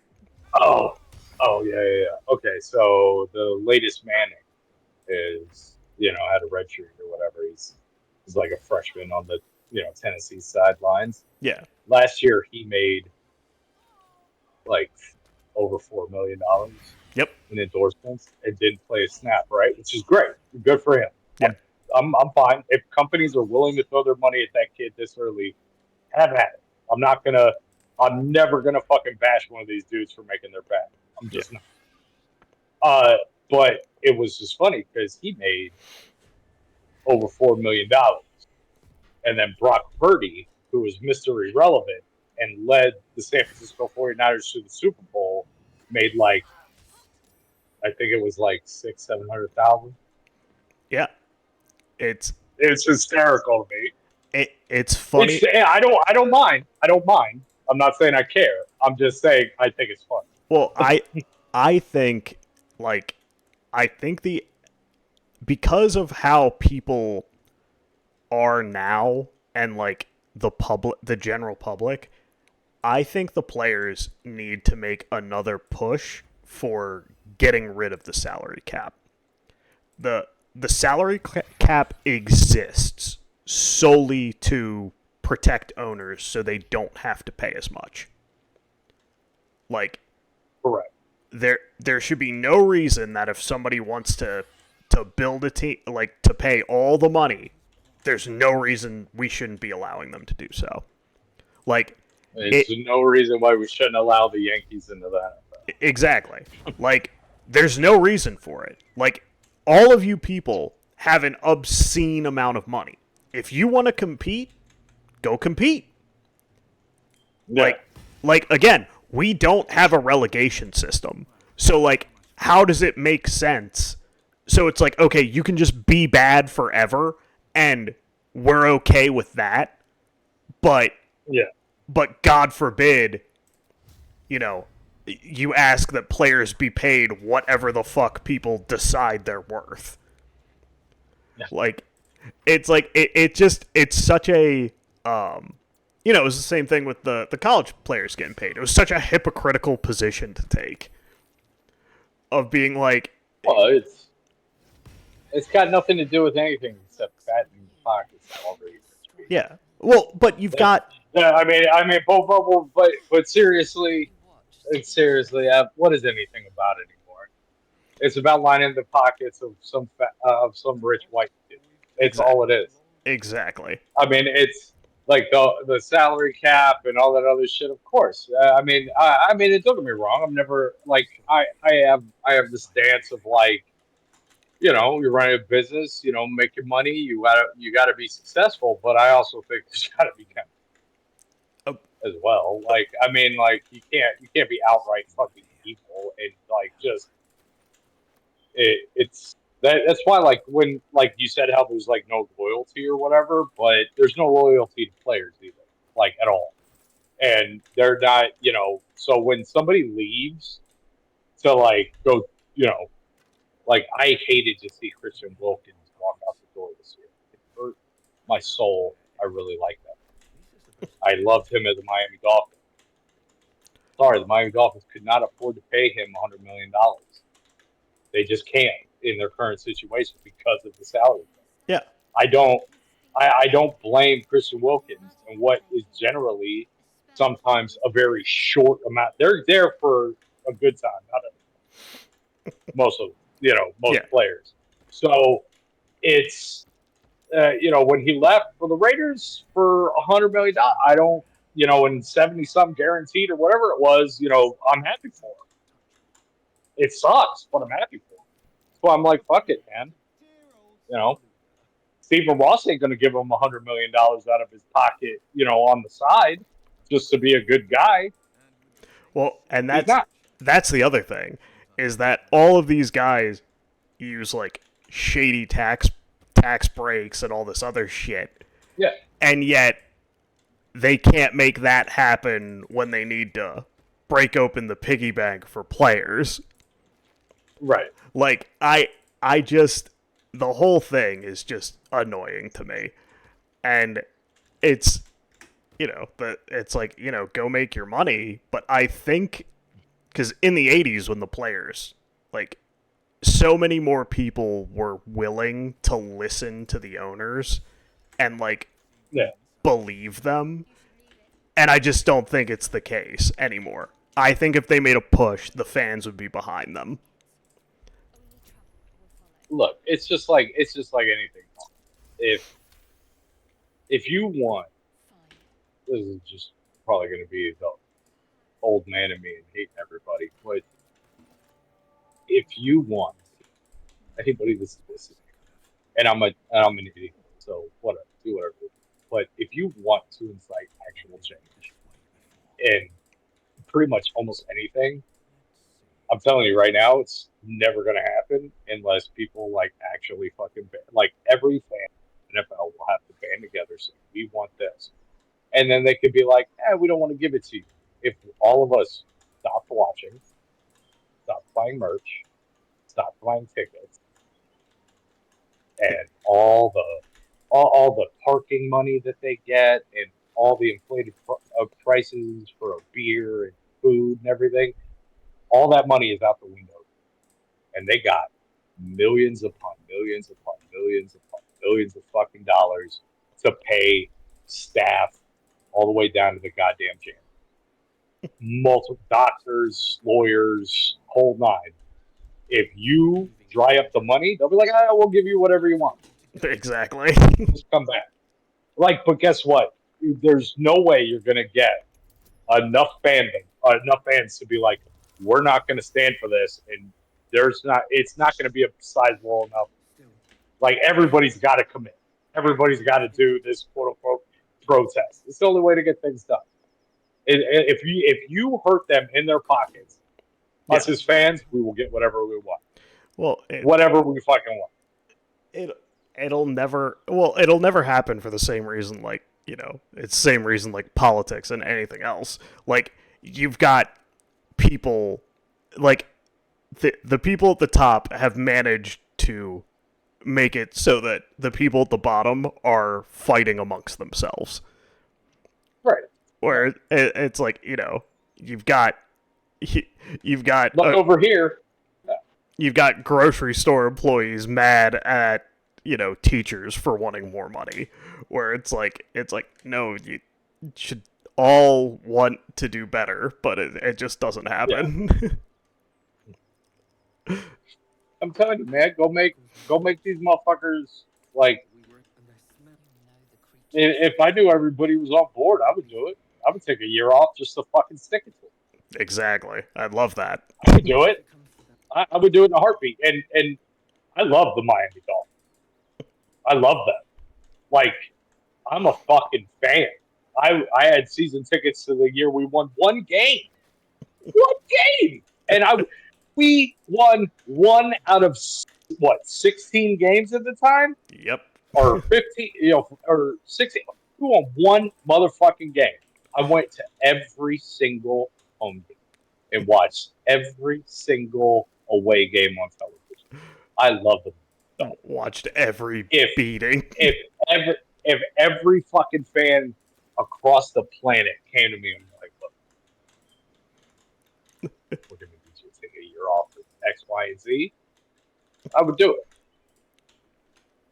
No merch, no ratings, no nothing. Just it wouldn't even take your hit. It wouldn't even take a year. Wouldn't take a year. They'd fold in a week. Yeah, they'd fold immediately. Is pretty much what would happen. But I'm just saying, like, we're never going to get that. But I would do it, and I love that. Like almost like blind. Like, like every year at this time, it's like pie in the sky optimism. You get that good feeling, like it could be the year. Like every fucking year, and it's like that because you never truly know. But it's. If we could all get on the same page and do it together as a whole united front, worldwide front against, like, to just do sports a slightly different way, I think I'd be down with that. To do it better. Like, yeah, just to do it better. I want it to exist. I want to give you my ratings, and then that way, when I give you my ratings or watch however I'm going to watch, you have your advertisements, you make your money, and everybody can be happy. Everybody can coexist in this thing. But, if I got to fucking pinch your pockets like you pinch mine to make that shit happen, then so fucking be it. Oh. Like, I know how much I know how much that hat that you sold me for fucking $35 is actually. I know. Like, I know it's not worth $35, but I buy it anyway because you made a cool fucking thing. And you'll sue me if I make it. Right. So I'll buy it within reason. But I'm just saying. I know how much it costs to produce that jersey, and it ain't that authentic fucking stitched together jersey. It didn't cost $200 to make. Yeah. And guess what? Not close to it. Not even close that amount of money to produce. So, like, you want, if everybody listening wants to start a fucking campaign and we can get everybody on board across the board, it's got to, whatever. If we got to leave 10,000 fuckers out of it, so fucking be it. But it's got to be a lot. We can't have any side-off retards giving them money. We have to fucking unify and fucking break, and then we get whatever we want. They'll have to. Gotta pinch their pocket. They have to. It's either that or no business. Just like Comrade Lenin said. You want to make some money or no money? What do you want to do? What do you want to do here? Yep. I'm not even like. Same thing with fucking. We talked about it. Same difference. Cable 2.0. Yeah. Yeah. I'm, I'll I'm give you my stealing money. it. I'll give you my money. Yeah, I'll give you my money for everything at a fair price. Absolutely, 100%. I'll pay you, and I won't even blink, and I'll just be happy. Like, thank you for your service. Thank you. I enjoy your service, and I enjoy what I pay for. But yeah, you don't give me that until we have a unified front. And we all stop streaming or cancel all our subscriptions. We're never going to get that. So back to my. I'll pay for this one and this one because I'll utilize them the most, and then I'll just periodically take the stuff that I want from the other ones because you're not offering me enough stuff that I want for a reasonable. Not me. I'm stealing. Yeah, it's fine. It's fine. I'm totally okay with it. I'm We back. had this whole I'm discussion back. the other day. I'm back on crime. Prime time. Oh yeah, I'm pirating everything, especially with all these studio closures. Like, by the way, it seems like Activision just poisons whatever company it's a part of. It's like, shit, Microsoft owned Activision for like, what, 6 months?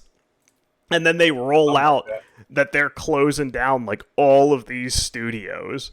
And it's like, what are you doing? Like, I was optimistic when Microsoft bought all this stuff. I no longer hold that position. Like, Microsoft fucked up so hard and fucked over so many people. And then, like, said insane things. Like, one of their CEOs, this is after they cut a bunch of studios. One of these studios they made an award-winning game that didn't cost a lot to make and sold really well.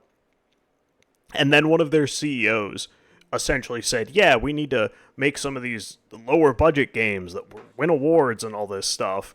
And like, one of the people that got fired from that company took a picture of all the awards that they won and sent it and was like, oh, I guess this wasn't enough accolades.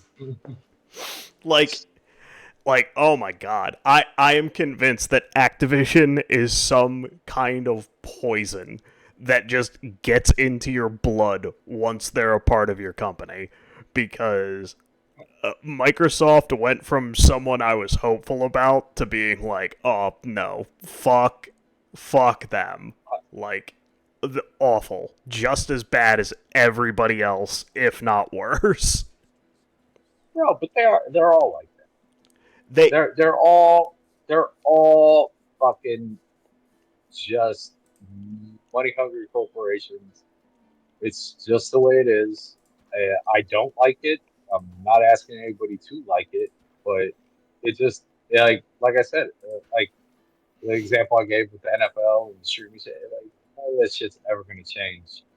But And if we do end up to change it, it's just going to be short term until we get all lethargic again and we just accept it. yeah, and they can pull They're something going to give else. it, and then they'll pull something else and to fatten their pockets and make more money for the CEO or whoever fucking owns the company. It's just that's just the way it is, and I think I've accepted. I don't like it, but it's just like they're not gonna change ever. No. They'll slightly change.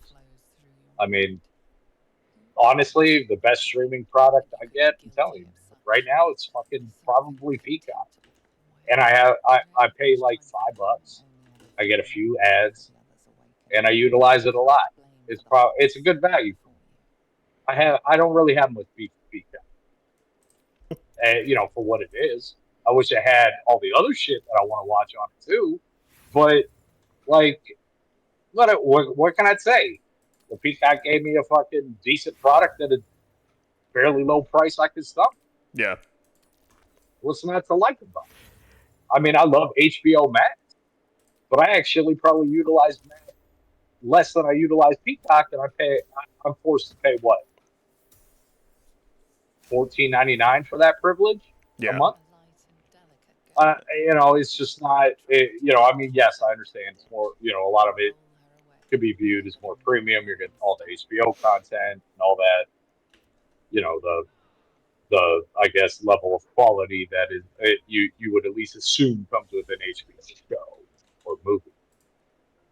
So I do understand that premium shit costs a premium price, but at the end of the day, there's so much fucking content out there now, and so much shit, and everybody trying to sell you something that it's like, No premium price. I've decided that No. It's 2003 again, and everything is free. I will not be paying for it anymore. I'm going to steal it. Yeah, I'm actually going to very soon. I keep forgetting to do it because I'm an idiot. But I have been meaning to, because I think they have ever since like the merger with that HBO Max became Max, and now it has like HGTV and all these other things on it because it's Discovery. All the shit is Discovery. Yeah. And we had this merger to make Max. Like, it's great. There's a lot of other content on there now. There's like a fuck ton of stuff. I don't want to lose it. I do utilize it, but I think I'm gonna go. I don't think it'll be quite as inexpensive as Peacock, but I think I'm gonna drop myself from like the original price to whatever this new advertisement one is. Yeah. And as long as they run the advertisements like Peacock, I really don't. I'm not gonna have it. Yeah. Because if I roll a movie on Peacock, they show me 2-3 ads prior to the movie, and then I'm done, and I'm just watching. Yeah, I don't hate because again, like when Amazon rolled out their they're like, hey, there are gonna be ads now. Like, well, one, I don't pay Amazon for their video service. Like one day, Dude, one Amazon can fucking quit the streaming game now, and I would be disappointed because there's multiple things that I think are great that come from Prime, but I don't pay. I'm still going to be an Amazon Prime member regardless of the streaming service. Prime Video made no sense to me when it rolled out. Like, it's like, hey, we're gonna give you all this free stuff, and I'm like, why? Like Prime Video never made any sense to me. It's like, I mean, I guess maybe you were trying to bring in more people, but like, I was already an Amazon Prime member. But regardless, like, when they're like, hey, we're gonna show ads, I was like, okay. Like, I was kind of on the fence where I'm like, okay, I don't love that, but I don't really care because it's not what I paid you for in the first place, so do what you gotta do. But once I, like, watched it, it finally clicked with me what I hate about commercials. It's that they show up in the middle, and I don't know how long they're going to be. That's what I hate about. That's what I hate about commercials. Like, if you show them at the beginning and tell me how long they're gonna be, I don't care. Like, and it's not even like, oh, well, I know I can get up and like use the bathroom or grab a snack. Like, yeah, that's part of it. But also, I am more apt to just sit there, let it play, and not make a mental note to be like, hey, never buy this product. Like, because how many times were you interrupted by something? Like I will never buy Gain ever again because they ran a million goddamn ads, and I'm like, I want to hurt your business because I hate that this exists. Right. It's like yeah. What can I do to make you lose money? I'm going to do it. And like, that's how I feel about so many ads.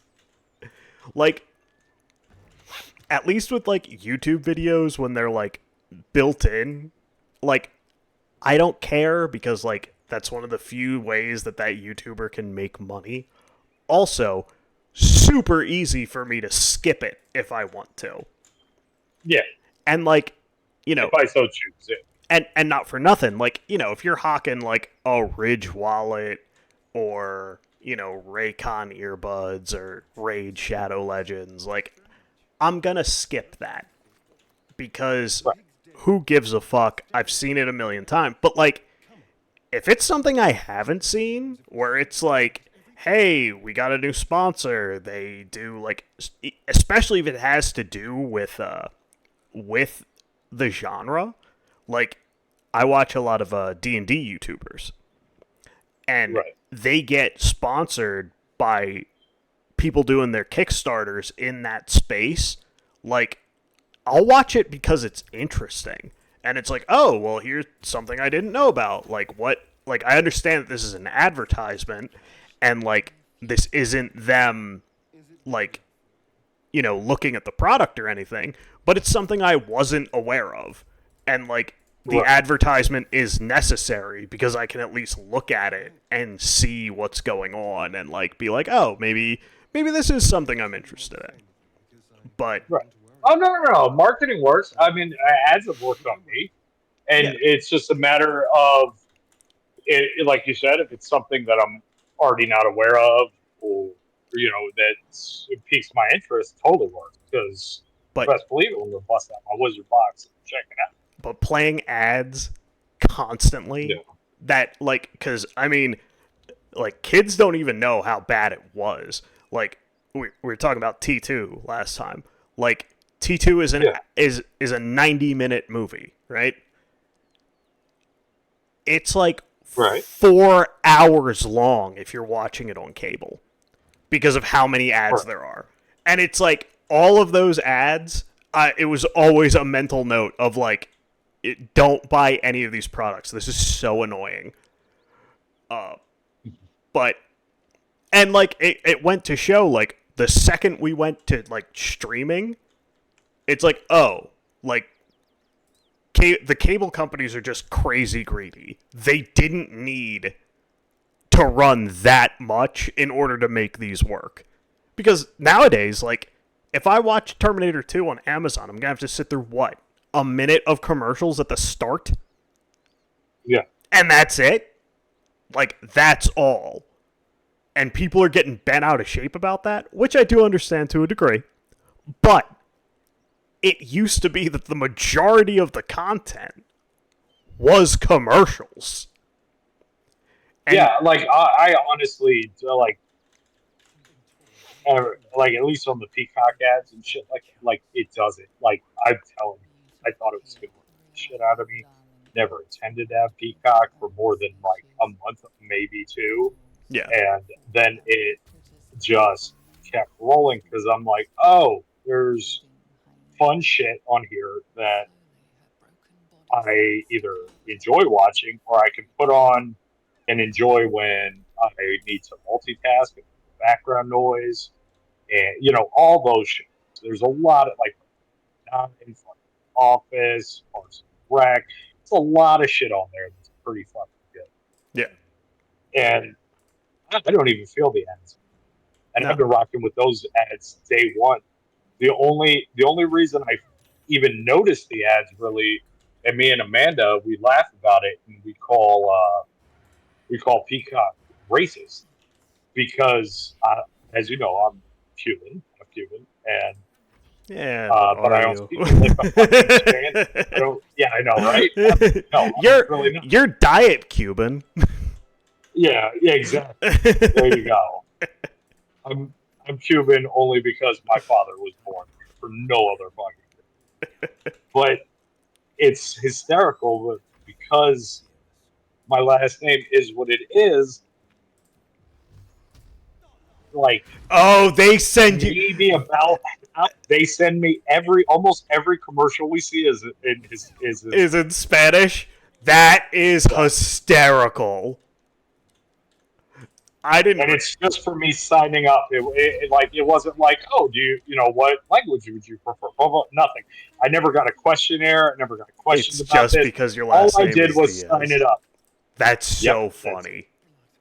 That's it's the only thing I can think of is No. why I'm getting so many. that is 100% the reason why it's happening. I don't doubt that for a moment. That is 100% why it's happening. I didn't even think about I that. mean, I don't give a fuck. I just think it's hysterical. That is insanely funny. Like, And then Amanda always says some bullshit. So like, oh, is this commercial for your grandpappy playing dominoes somewhere? I'm like, oh, yeah. that's exactly what it's for. It ain't Yeah. for me. So that's so good. That's so good. Yeah, no, I've never.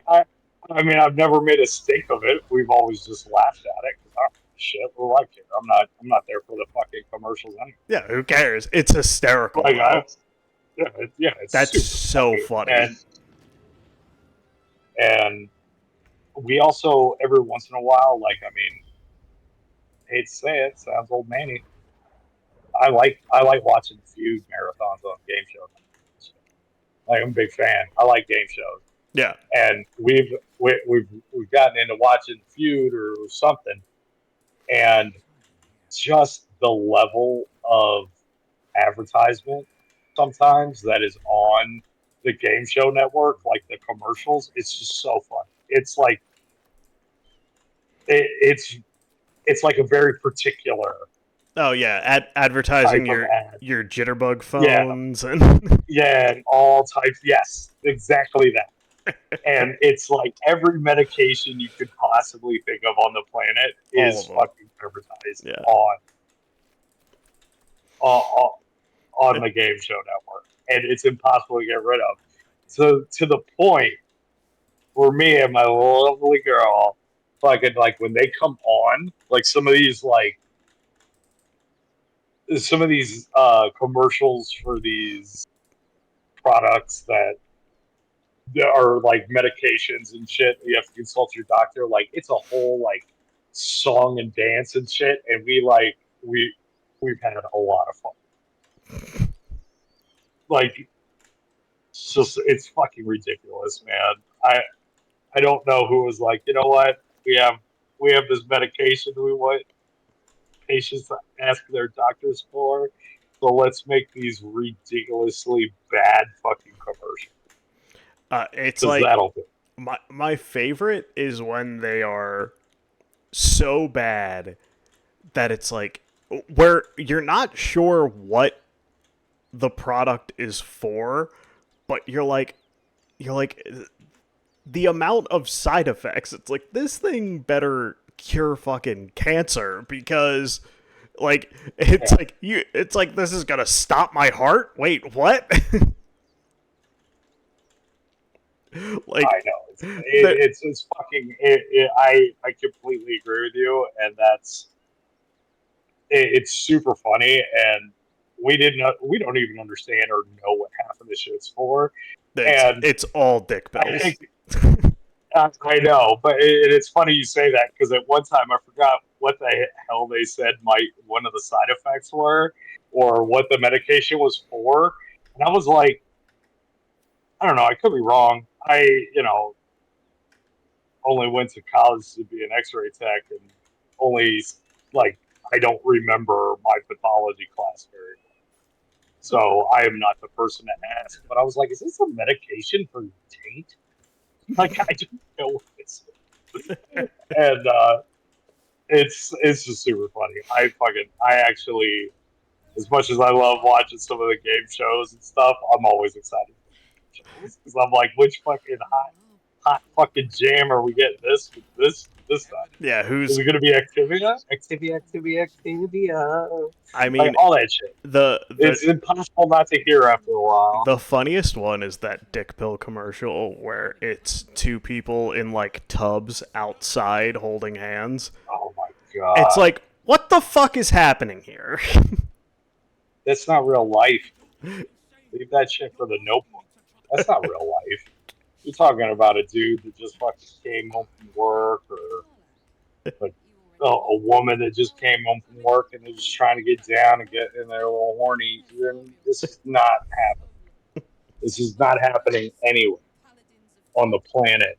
Like, I'm sorry, ladies. Hollywood lied to you of what you should expect from me Yeah, a long time ago. the big It's time. just- yeah. And if a guy says, I want to take you out to this wooden tub in a field and make love to you, he got that idea from either the commercial or a movie, and he thinks that's what you want. It's not because he wants to do it. Or he's planning on murdering you. Or that. Or you. That guy's gonna wear your skin. Oh man. Okay, so we were watching. That's another thing I wanted to talk to you about, because I was wondering if I got my facts wrong. Whatever. We did some drinking back in the day, so I don't know when these conversations came up and if they actually happened. But this Fair. is what I remember. So we were watching. Yeah, I think he actually did a really good job. By the way, it was Efron when he played Ted Bundy. Yeah. Well, I had seen like the first 10 minutes of that movie. Always meant to finish it or revisit it. Never happened. And Amanda was watching it, and we watched it together. And then it hit me. Did you tell me a story that you were told by, I think, maybe it was like Nikki's mom or something, where she was Robin. like in a car and it might have been with him? Yes. Oh man, that's fucking chilling. Okay. Can you just refresh my memory on that so I can relate it to Amanda? So I will say this. For as ridiculous as Robin could be, she always said this story. Look, I don't know if it was him, but he was around, and this is what he did. And this is what happened. She's like, I'm not saying that I got into a car with Ted Bundy. What I'm saying is that this weird thing happened to me. So they were hitchhiking, and as you did back then, her and her friend got picked up, and he killed dark-haired girls, and that's Robin. So yeah, she got picked up, and they got in the back of the car because they were both in the back, and they sat down, and it was just weird. She said immediately it was weird, and then there weren't locks on the inside, so like they couldn't get out, and immediately Robin was like, I don't know, like, and she starts flipping out, and she's like, hey, I want out. This guy's not letting her out. So like she said he was like bending over, like, because he kept, Bundy kept a gun under his seat. Right. She said that he kept bending over, but she kept kicking his seat and like pushing it forward, and was like, let us out, let us out, let us out. So like, even if he was reaching for a gun, he wouldn't be able to get it because she kept jarring him. And yeah, so like eventually, they get out and it's no big deal. And then she saw on the news, and she was like, and her and her friend were like, was that guy? And she's like, to this day, she always said that she can't be sure if it was him. Right. But like it's definitely weird that how many parallels there were. I have to say, Bundy or not Bundy, that is an absolutely chilling and fucking horrifying story. Yeah, well, like she said that pretty much the second she got into the back seat, like the second she sat down in the back seat and the doors closed, she immediately was like, something's not right. She Not she, right. she immediately had a reaction of being like, okay, like this is not good. Like Yeah. I have put myself into a situation that I desperately want to get out of. And so yeah, that's Hey man, you gotta try. I'm a big like I'm not. You know, I totally tell people to follow that instinct. yeah. Like even if it's as mild as like somebody like a coworker or just a random person that everybody else seems to fucking adore except for you, and you just can't place it. You don't know exactly why, but if you find that person annoying or you don't like them, listen to them. Yeah. Like Even if you're in the minority, that's what I always say. yeah, if somebody if you feel like somebody is off, there's usually a reason for that. Yeah, It's like it's not if somebody is sketchy or like there's a reason why there's a reason why your body is telling you that there's a problem. Like Right. I'm not saying that this is foolproof, but as a rule of thumb, like for some reason your survival instinct is telling you to get the fuck out of there, you should probably listen. yeah, 100%. It's like you're not. It's that animalistic part of you trying to keep you Yeah. alive. Yeah, it's because like there's a lot of things about human beings that we don't understand still. So it's like could your hindbrain have picked up some kind of like minor vibe that somebody's kicking? It's like absolutely.